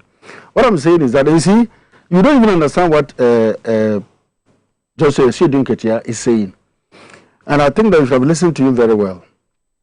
You see, he says that, look, the approval of Ken Oforiatta was something that the party hierarchy discussed ahead of time. And the party had agreed that, well, if Ken Oforiatta was deeply involved in messing up this economy in the last 4 years, why do you think that we should help him to clear it? Nana Akufo-Addo, President Nana Akufo-Addo and his government should be, given the leeway to clear their own mess. And if you actually look at, and I actually listen to some of the mess and some of the pain that Ken Oforiatta in his last 4-year term has caused this country, look, it's so serious. And I think that, look, technically, you think that if they had brought in a new, or if he had been rejected, and a new finance minister was appointed, that new finance minister will come to face a barrage of problems. And if any policy at all that would have been churned out by that particular minister or implemented, then you say that me, I'm a new person. I just came yesterday, and all these issues you are talking about, can we ask our old minister? But you see, bringing this same minister, they have no excuse anywhere, as with Jenny along the 4 years left. That's the political strategy. They cannot, the MPP cannot be telling the NDC how we should strategize toward 2024. Remember, we are in this game, not just for the sake of it. We are in to win political power, to salvage the suffering Ghanaians. You understand? And if we don't make our calculations very well and take good steps, before I realize this will be in government again. So and the ordinary Ghanaian will just be crucified. Excuses, that's what you are suggesting. Precisely. But some would say that, look, in all this, where is the national interest, as he put it? Yeah, the national interest is to get better governance going forward, isn't it? And I'm saying that perhaps it is easier for the one who caused the mess to rectify that mess than to bring a new person who doesn't even know the root cause. Look at PDS. PDS came on board, in fact, because of the greed and the kitchen cabinet manipulation of Nanado's government. We lost a whooping sum of $500 million.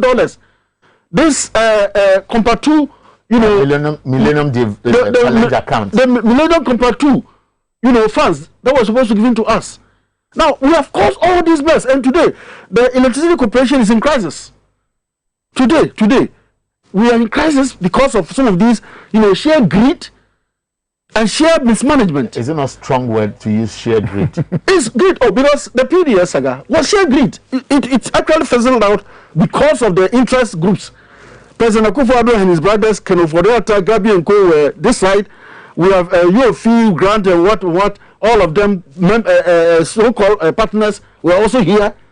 That actually caused the whole mess. It was a kitchen cabinet mismanagement and greed that made us lose that people sum of over $500 million. Because, and remember, the PDS was actually coming along with other financial support to the economy. But because of we lost all of these things. So who will come? Who are we going to appoint to come to be nominated or to confirm as a minister to go and clear all this mess? Can that person even know the tail of it? That's a rhetorical question. I don't know your response. He did 2 minutes. I came in and added 2 minutes. So same to you. I think there's a simple misunderstanding of the structures here. That when a constitution is enacted, that puts governance architecture in place, and by that architecture, it puts what we call checks and balances in. At nowhere can one be said to be serving that constitution and the people of Ghana if they forfeit that responsibility to the people. And that is my issue with this whole arrangement. Parliament is not instituted for its sake. It's instituted to do a particular work, because we do know that men are not infallible. Men are not of themselves necessarily good. And they may take actions that they may not even have the benefit of hindsight to and all of that. So when a president is instituted, he forms his cabinet and his ministers and everything. He makes decisions as to who should go where. We defer to the representatives of the people, hoping that there will be another sector or a second stage of some verification and review in order that we can ascertain truly. If you've gone through that process and passed, it will be difficult for anybody to say that you are not deserving. And for me, that's the double standard of the NDC position. That if you think indeed that he's undeserving, reject him. Do so. Go by the truth that you bear in your heart, that this man is undeserving. In 4 years, on principle, that in 4 years, like he say, he's plunged the economy into darkness, he's done ABC and all of that, and on the basis of those principles, you are rejecting him. But you don't pass him and then come again and tell us, having failed the mandate of Parliament, that it is for a particular political strategy and that we should hail you. No. That clearly cannot work in any meaningful. In fact, in any proper democracy, all the minorities side on that committee should resign. And the entire leadership of the NDC should equally resign. Now that we know that they endorse the act of irresponsibility, and I choose my words very carefully, if you run that by the constitution, of their members in Parliament, to that extent, they must resign for failing the party and failing the general Ghanaian people. If that is, they should believe the Honorable Ken is not good. What are we talking about here? Bloomberg report, Africa report. Read all the reports. There's none that supports the position of the NDC in terms of the economy. You say none in terms of their appreciation of work done over the 4 years. What do you mean? There have been different reports, different ratings by some of these agencies. Fitch, name them. Absolutely. And then, of course, IMF may give positive and negative reports here and there. So I don't know how you are putting all these together in the reference you have made. Of course, you can take them in the aggregate, or you can take them progress. So 2017, 2018, 2019, 2020. If you take and you see the IMF report post, that is not post, before the COVID came here with us. Yes, before COVID. They suggested that there are concerns about borrowing, there are concerns about certain actions that we are taking. They raised it not once, not twice. I mean, of course, IMF's whole perspective to economic management is to avoid some level of contagion. So they will always point to that. But when you have a country or an economy or managers of the economy who will borrow to create jobs, unlike previously, we are talking about 76 wine district, one factory companies up and running, all of which have employed people. We are talking about a banking sector that as far back as 2014, we need a consensus. you had regulators, and you see, it's the same principle that runs through. You are the Bank of Ghana, headed by somebody empowered by law to regulate what happens. They did not do that. They only file reports and say that this is problematic and leave it to be. They don't take the hard decisions and all of that. And then a problem is created. Now we come in, we look at it, take the bold decisions of doing exactly what the law allows us to do, regulation. So government instructed Bank of Ghana to do what we know happened. Is that what you're suggesting? No, of course. You see, under the previous leadership, a particular leader was appointed. When he felt disempowered, or for whatever reason, he didn't do as was expected. Generally, the president runs the state. State institutions, he makes appointments there, and they are supposed to reflect his direction. So, if you had that level of incompetence under President Mahama, clearly that was because if he did not approve of it, he could have fired him to appoint somebody who would serve his vision and make sure that the sector was well regulated. But he didn't do that. So your definition of competence is about decisions, because there are schools of thought. One school of thought, or let me just make reference to a couple of them, is that when it suits you, you assume that all is well. But when it doesn't suit you, then you try to do the generalizations. Because if you bring in competence, i.e. Bank of Ghana and decisions taken, some people may say letters have exposed perceptions that there was a political agenda to identify and collapse businesses of people perceived to be associated with the NDC. And that is what many people on the ground who believe in this are putting across. There are many other people out there who think that government may have done well. And so you sit here today and you look at the sweet side and run with it, and the bad side, you say John Mahama didn't do well. Not at all. If you have a leader in place under whom report after report, particular canker is identified and no action is made, and indeed leadership is about decision making, but no decision is taken to halt it, that is problematic. That is incompetence. You are not executing your mandate. Now, we are in a country where people find it difficult to take responsibility for their actions.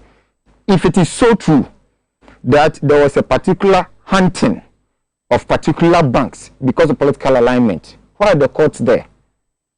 The courts are a forum where if this is proven, it will be thrown out and the people will be restituted. And that's my point, that we cannot just make allegations out there. None of that. What about the reports?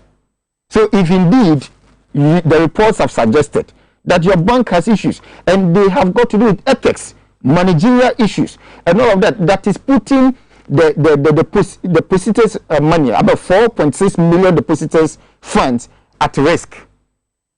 This say we shouldn't take action because political identification or political alignment. We do so.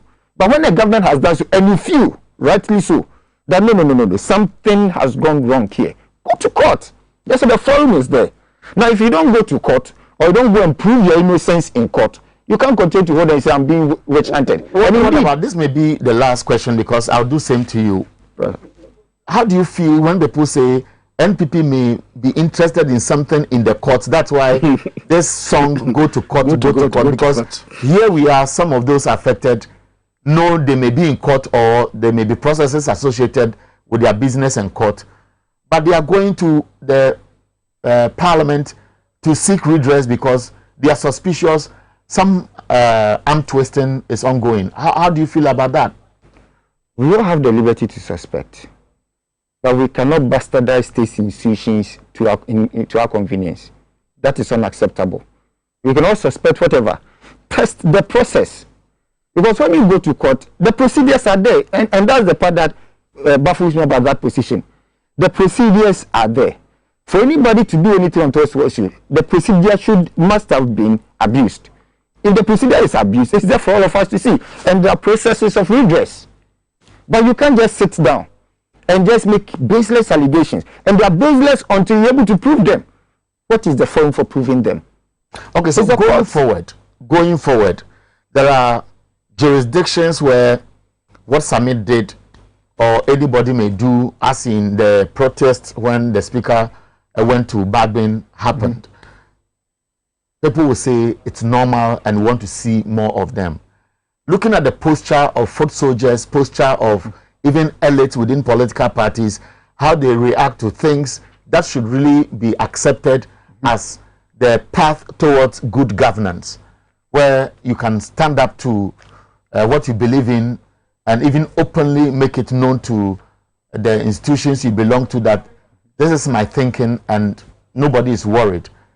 Is it possible we can get there looking at how people react differently to some of these decisions? Well, it is possible we can get there. We need to get there if our democracy is to be fully functional.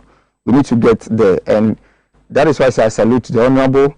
We are a society of conformity, and that does not breed progress across the board. So from our educational system and all of that, we need to be able to begin to change, particularly the way we do things, you know, and make sure that we are breeding citizens who have the capacity to question and to take decisions by their conscience. Okay, Caleb, so he spoke at length. I interjected a few times. But briefly, going forward, what do you expect? Maybe if you want to respond, maybe take one brief. I am surprised. I'm surprised my good friend here is misinforming the Ghanaian populace. Everybody in Ghana here knows the true facts about the collapse of the banks. We were told by your own government when you came in that these banks actually only needed just about 9 billion Ghana cedis to resuscitate them. His argument was that certain decisions could have been taken because John Mahama had actually done his last State of the Nation address, admitted that yes, there are challenges there. Yes, but because he didn't act at that time, or maybe the processes were not implemented early, they are saying it was a mistake on his part. All over the world, banking institutions or financial institutions do have problems. But it does not warrant that kind of wicked, you know, collapse of all these financial institutions all over the world. And government that is so concerned, and government that thinks about the interests of the general public, will take steps to refinance or resuscitate these financial institutions to be able to perform their roles. But when these people came, and you see, to be very sincere with you, the action that was taken was political. Oh, come on. Seriously political, because you see, Data Bank, which belongs to the finance minister, prior to your entry into governance, what was the status of Data Bank? But that's not a bank. Capital Bank is a financial institution. What was this status? A bank. Wait, today is a bank. Investment company. But today it's a bank. It's not. You see, listen, what I'm saying is that the facts shows that these banks only needed about 9 billion Ghana cedis to put all of them, you know, on sound footing to be able to transact their business as well. The government ended up by using over 22 billion Ghana cedis to collapse all these banks. And yet, as we speak today, they are still not even, you know, on their on sound footing. So what are you talking about? So going forward, what do you expect we should do as a people towards good governance? I expect that the government of the day should be sincere. The government should not do propaganda with the management of the country, because many of the state institutions have been bastardized. I mean, not bastardized as such. Many of the state institutions have been, you know, interfered with, and that's why you were even raising concern that even some of these people who actually lost their financial institutions or their banking institutions, even fear to go to court because they feel that when the president immediately he came to power, as we speak today, Nanadu appointed over 88, you know, judges from the lower court to the Supreme Court. And the Supreme Court alone was about, 11 or so. So, naturally, everybody feels that, if the president has come to appoint the referees, the independent judges in the various courts, to handle state affairs, and I, who has lost so much to the government, not going to contest the government, I mean, on these issues in those institutions, how am I going to get justice? No, and we have seen the examples. No, but some will say it is because you may perhaps have a bad case, and so when you lose, you can only complain. I don't want us to delve too much into this. We don't have much to say anymore because we are virtually coming back to all the issues. We've taken all the facts you've presented as the positions of two different schools of thought on issues that may be of interest to the state. Today, we'll be wrapping up early because I have a conversation with somebody who has a product that you must buy into. But the PURC is hinting that electricity tariffs may go up by 11%. And there's already agitation on the ground against the service providers because of the frequent light-offs. Let's look at the two briefly. And I will start with you, Courage Kwesi Nobi. Nobi, what does it mean? Irrespective of what happens, I am someone's child. What language is that? Dangbe. Dangbe. Yes. Nobi. Nobi. Yes, sir. You are the first person to pronounce it right. Oh, wow. Yes. Most people go like Nobi, but it's Nobi. Nobi. Yes. Maybe I eat some of the leaves. They grow okro. You know, towards that area. Oh, you know it. So it has sharpened the tongue. I tell you, I went to Sogakofa one day, and at the toll booth, you know, there's a median where naturally they will plant grass. Yes. And I was going to my hometown, and after the Sogakofa toll booth, I saw they have planted okro in the middle of the street, and it was ripe. Wow. So yes, this is proper culture, and that is good. That is good. It's not just an amendment, but also for food. Yes. It's not fair to Ghanaians that you give them freebies, and then they are going to slap them with, if it is going to be confirmed, approved, then 11% at this time under COVID with all the taxes, and still telling them that free electricity, free water. Is it fair to Ghanaians? Oh, I think that this government has been fairest to Ghanaians. Since the COVID came upon us, the government has taken very, very good decisions to make sure that the ordinary Ghanaian is not overly burdened. And the burden that has to come to the ordinary Ghanaian is mostly borne by the state. It's mostly borne by the state to make sure that the ordinary Ghanaian is at least a little comfortable and is able to sustain him or herself going forward. We've done that for over a year now. The government, rightly so, has said that we've incurred a certain debt of about 19 billion. That has to be paid. Now, do we continue to pile up on that debt, or we introduce something new that at least will sustain government's interventions going forward, whilst we look at how to finance the debt already accrued? All right, and so even whilst doing that, still introduce some reliefs, further reliefs to commercial drivers, to business startups, and all of that. If the PURC is hinting at some adjustment, well, looking at the developments over the year, at least over the year under COVID and all of that, I think there are adjustments that in their thinking has to come. Let's see how the government responds to the adjustments. Are they going to say, okay, with this adjustment that we are going to withdraw our reliefs? Because the reliefs will still stand anyways. What it only means is that the revenue element that the government introduced becomes even more important. It becomes even more relevant to the extent that some of these are going to happen. But again, the automatic adjustment has also seen us go down at some point. So if there's a need now to go up, I think we should embrace it and focus on government and how government manages that vis-a-vis the ordinary citizen. All right. So the baseline consumers who the government is protecting, is he still going to continue to protect them? I think that is, for me, that is what is most important. And I do not see the government defaulting in that role. How do you react to those who said and forewarned that these freebies you were giving the people was because of the 2020 elections and not really about COVID? Because the truth is that majority of those who should be benefiting from the free water, free electricity don't even have access, and that they will pay for it, and that is what we are paying for. I do not think so. What is our coverage as a nation in terms of electricity, right? What is our coverage in terms of water?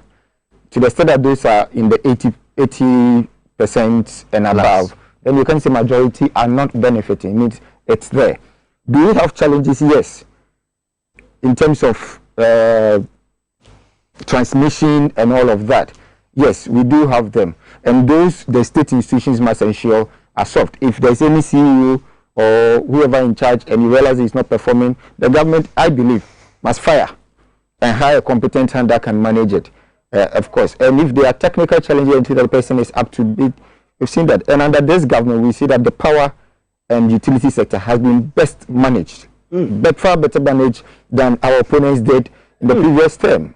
That is clear for all to see. And so, if today we are not in total darkness, we've not been in total darkness for 4 years, as we witnessed when Big Brother Xyz and co were in power, you know, then it means that there's something good being done. But are there challenges with that? Yes. It is for those challenges that we institute government. And to the extent that the government is performing, we should give them the necessary support to do well. So, Kale, so he makes strong points in there that, look, when it is time for the right decisions to be taken, they must. But for now, government can only be party to the final decision. Well, I think that the government has overly been very disingenuous with the truth to Ghanaians all the time. And when you ask the question about these freebies, you see, it is even not true that Ghanaians, as we speak today, are enjoying free electricity. In fact, the lifeline consumers are very, very insignificant who are enjoying these free electricity as he's talking about.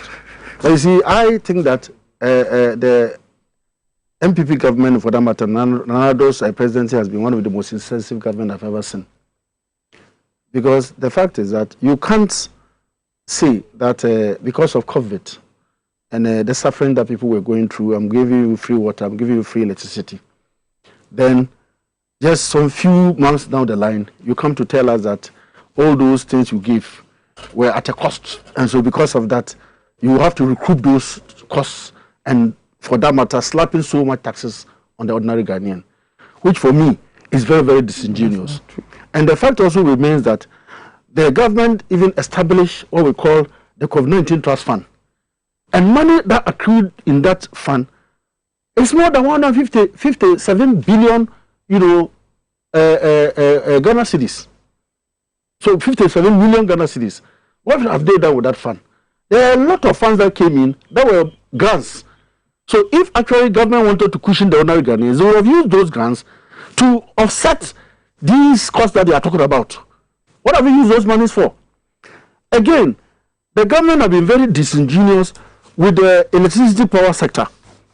Since MPP came in, if it was a question of generation, you haven't put even 1 megawatt to the national grid. The NDC has a very superior record as far as, building the capacity. Today, you are talking about PRC, you are talking as if PRC is now a credible institution today. But when NDC was in power, when John Mahama was in power, you saw PRC as a political wing.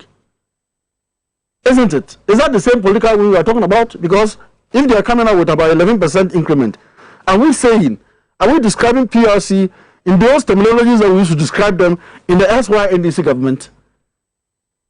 The government should actually be very truthful to the people of this country. Government is broke. And I know that even if this PRC had not even come out, Ghanaians are paying more for electricity today than ever before. The MPP would say they have even reduced electricity. It is never true. See, the MPP will say that at this stage, there's evidence that Ghanaians are happy that they are enjoying free electricity. You didn't listen to, maybe you didn't. It's a position to support people under COVID. Oh, that's not true. See, this Nanado's government is full of propaganda, and they always channel those propaganda, throw it out there, and some Ghanaians are so gullible that they are forced to maybe take it as the truth. Just a few days ago, if you actually listen, you are a media person, put your ears on the ground in Kumasi. Kumasi even market women are agitating so seriously about these exorbitant, power, the units. And even some of them are even saying that because they are not, because they owe the electricity company, instead of maybe them cutting even off their lives, they are rather locking their stores. They demonstrated seriously some few days ago. Ghanaians are buying power at a very exorbitant cost. We are all consumers of power. The MPP has been consistent that, look, at least, if anything at all, they've stabilized power supply. They have not been able to stabilize power supply. As we speak today, even Grico, I think you read it, Grico is, seriously, in serious debt. And as a result, they are supposed to distribute the bulk power to the whole country. As a result, even their distribution, activities have stalled. That's not true.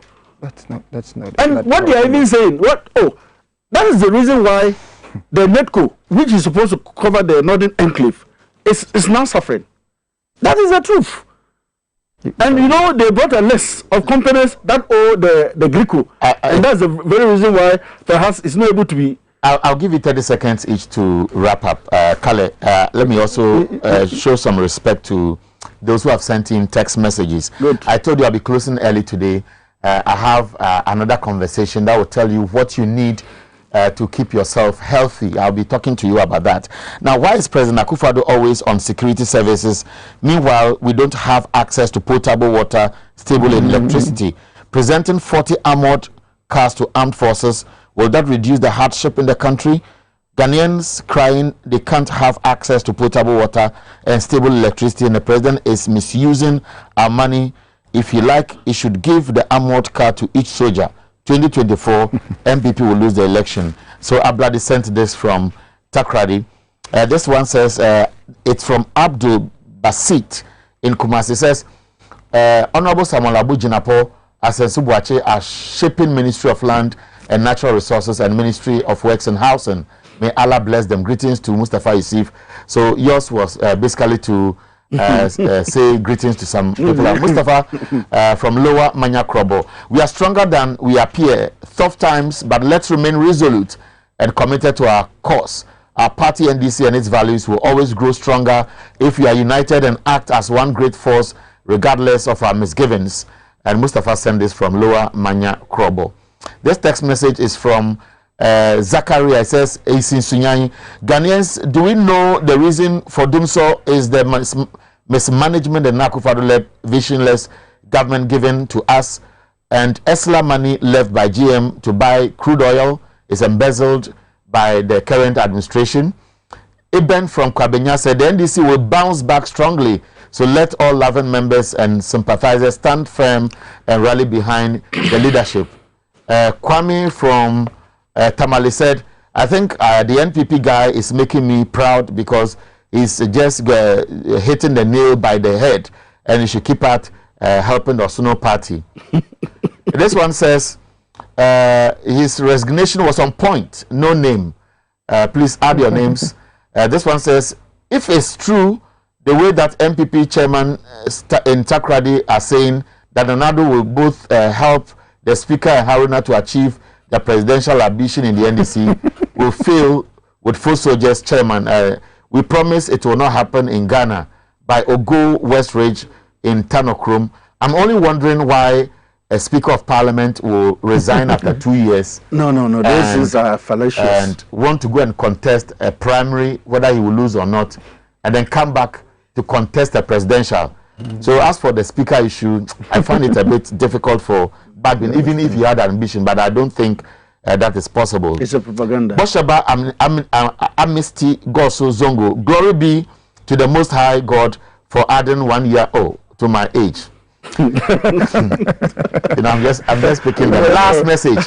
It is important that the NDC leadership are honest with their foot soldiers. They know there's no way any single ministerial nominee of the president was going to be rejected. And this one came from lawyer Faisal Ibrahim Sise in Accra.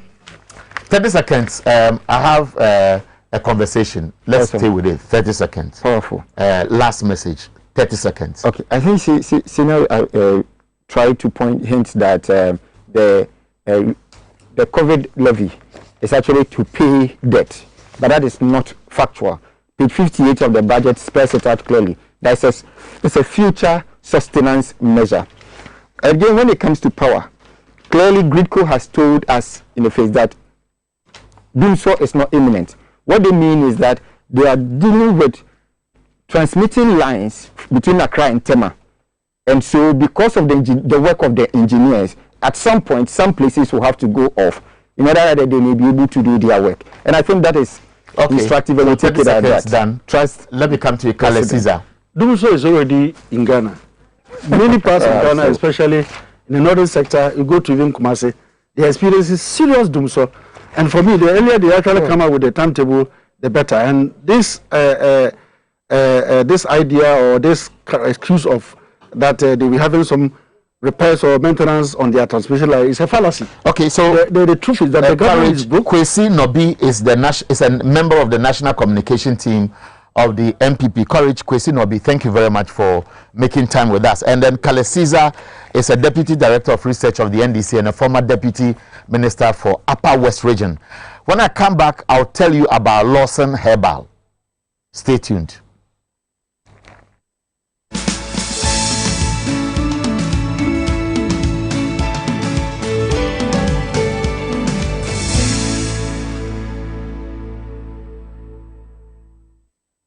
Some 15 minutes more to 9 o'clock, and I want to speak about something that will help you.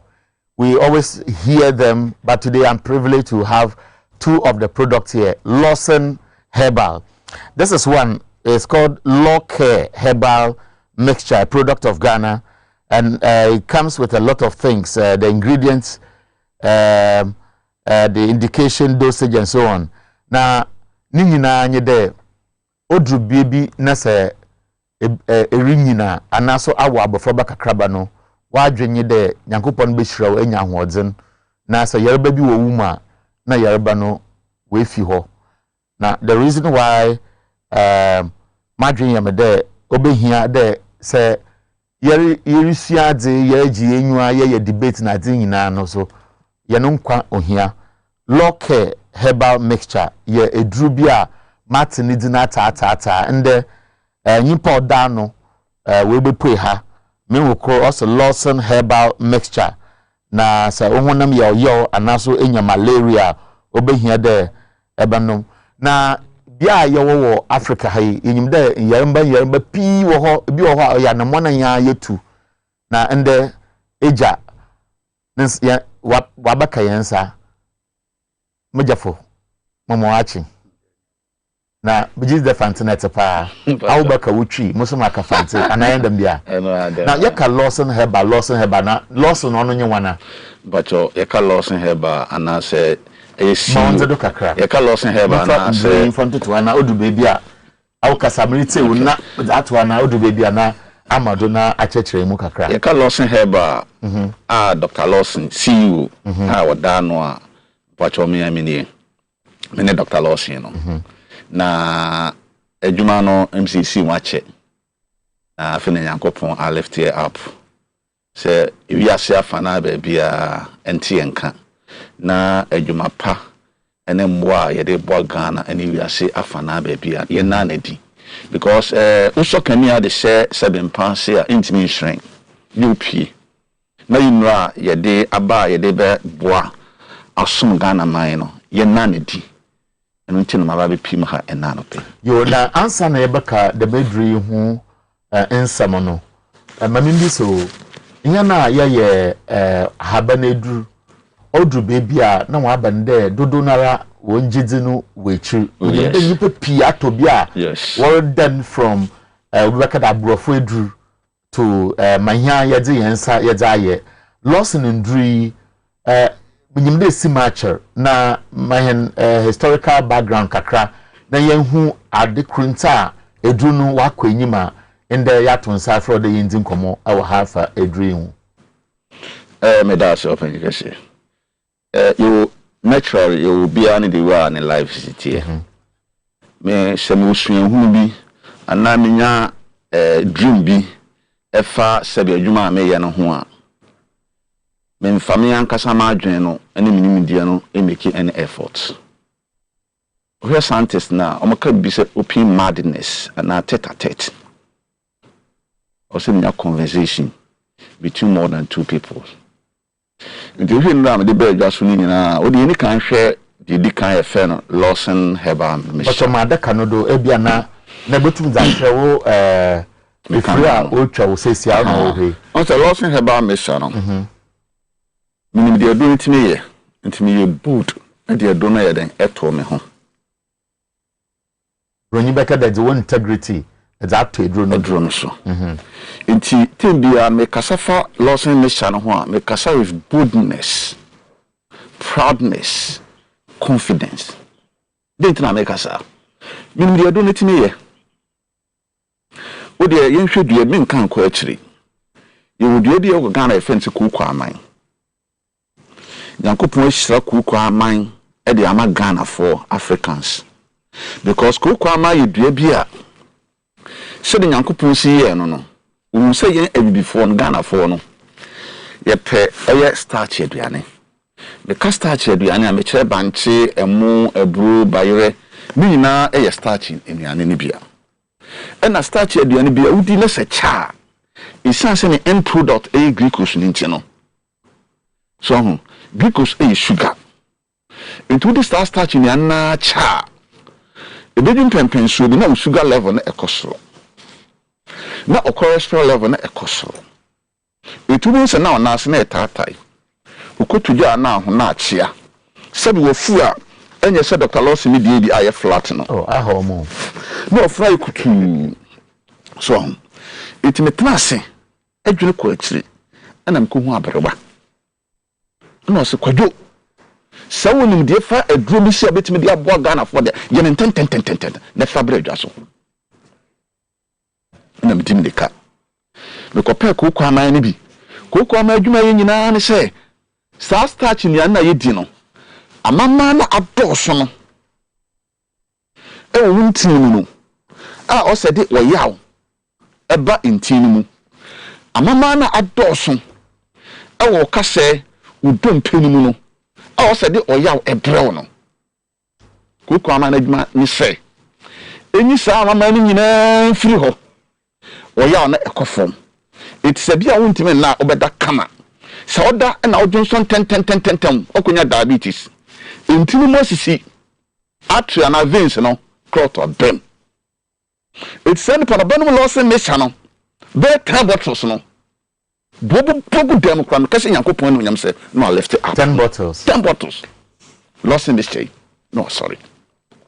And we are dancing dear amount for the Bible ntene. The insisi achia. One 5 bottles or not ne. Dokita poma. One atopoma akone. Enti lost in miss de ye kasa ye ka ho asem a emem betia yin. Ye hwe omo a omo de akoye koko a omo ko toilet amuja wu. Amama wum. Na openu bibi. Koko ba so cha na so ye bema effect sexual organs.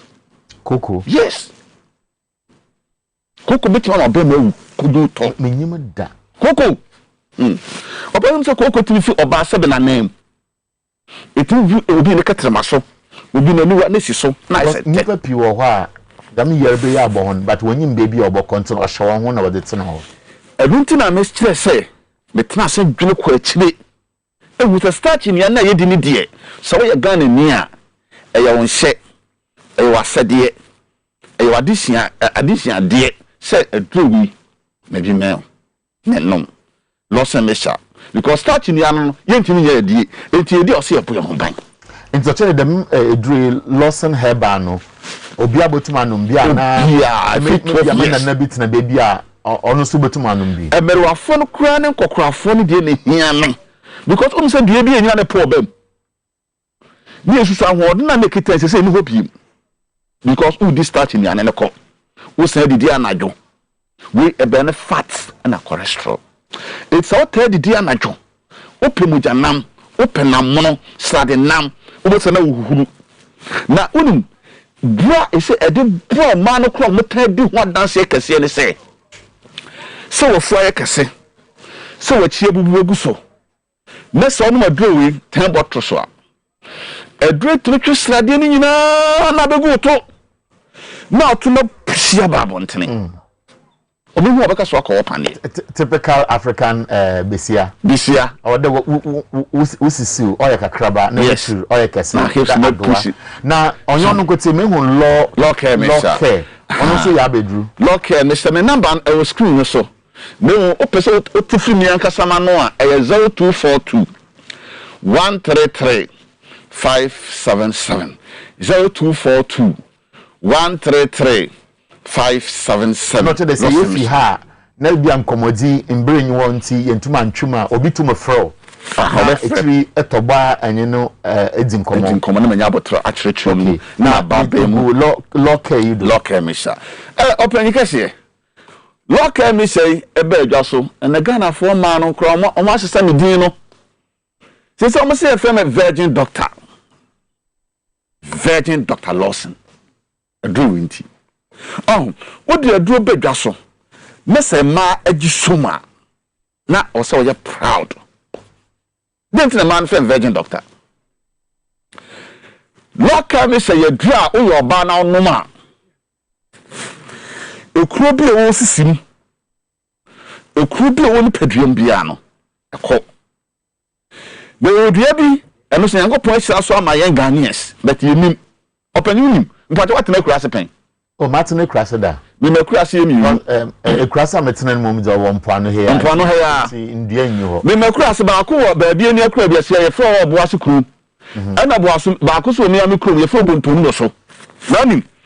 Na me na na so sabi na oyebosonfo nti mi son no ka kire me se kwadwo sa dio boy ye fe mu fotene ni tambusa so watene kura se pen no sa de fotene first no yo ba na se wudu dua na se na se no maame ana ona na bi na nam a woskata onufu ne se wudu dua na se ne se wudu nufu so a unufu ye kese o the first so na me ma no penufu kese yo first no baby no mo pe etro baby no person no fu ya kese na nim eti abro ma meti ase se no fu tene ko modam e ko ni paduam a woni padua kwa no baby afo obi ya kese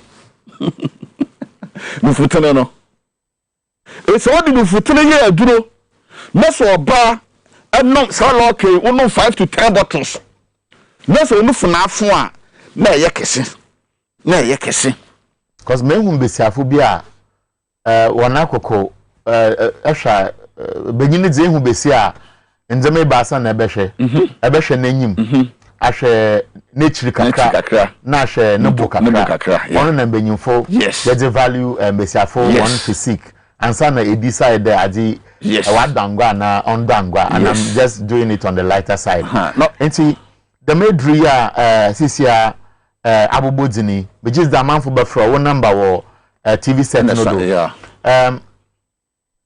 oh baby Ghana baby it's all you be why you this oben lock na so now chest na ye kese kama and so you bema na so nya do titu say pe wanya one year aka mfie ho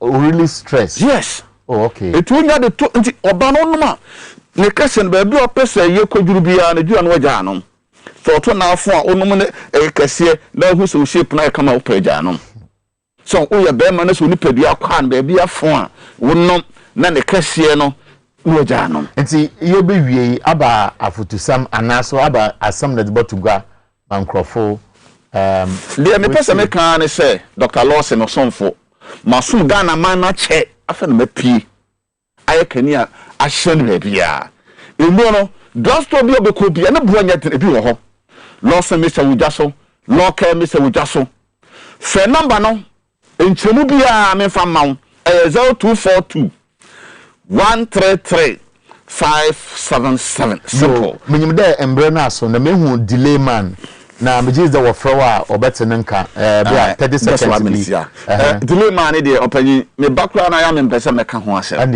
ye man kwofon from mehu delay at just minute because me din no honam ese for vitality usisima ya mre ukuto odwuma ya mre we ye be ma wan ye ni untimi sabe ho kani hia da ana se sabe onni hia ya na no man ko we ho unim so no modro we ya eye adwuma won training mu o atu vein no if blood clot we will be na eye floor it maintain nya hodene ama tebia ho ba bia timi sorry na neji sam kase pa wo delay man mu ne say so no delay man na adwuma bi opese ode aduro ye bia betimi di aye emo ahoadene it be ma bia wutie bibia meslo men kono tramo entam di delay man be adwa so men kono wi pedra eye natural herbs a betimi aboa ama the opposite you be able to hear within your sample delay man capsules. Okay, so Dr. Lawson, majis the answer na bakono matako na delay man no maji box Mate. Na Lawson Heba no so. But go ashom ye fun most moti. Yeah. No hu a oyo me fe. But my sister menya man edru. Yeah. And of course delay man so dem kire dem ye benyin. Na aha na yedze dwumadin yedze besi. Yeda wase there also ereboa na amanfo nzama ho no edre brase. In fact our pede friend bi numbers no was screen no do. And then can also the moko drag lane ho opedo do atua ofre number na ko okanhye drag do benya do. And a delay man. Ashama Ekus Pharmacy. Ekus Pharmacy. Uvuta. Baby will be no untimi ma enkran ha. Udu tema Ekus Pharmacy wo. De eboa de be ma our factory so afefe ene de be ebem. Ashama afon so baby atop Ghana baby Kumase fo so eko friend say kill ho no ma opedo do atua obenya eboa na very very moderate. Ye be so Ghana man. Yo Dr. Lawson nye na di nkomo anepe magis the edwumadza ye de bra one from anapa 6:30 abesi no nkono ya wa boy ye nyina enyu aja for bekra bebe be fam a obobo obeka da guitar or trend opru no murmu kakra na aza yesu efim nyi de ewo bibia yakopon za acha no so na ama wonyu akobuku ho ono ne chiru no yenye mpanyimfo bi ebedi nkoma afa newspapers ho na yenye Dr. Lawson yenye no se di nkoma obamo apomodin ochina ye Good Friday maka cho the Joda Monday don't miss TV XYZ and Xyz TV. You'll be smiling. Thanks to the production team. Abuaje, offend, and one of the Malik, and another ma, Xyz TV, a wobo and Yansa, Yadi, Yansa, Yadi Bobo, and Yadi Bibia, the brown one. Or from Erica Hiano, Yami Adoma, Yabesan Yeshia, Kodona TV XYZ.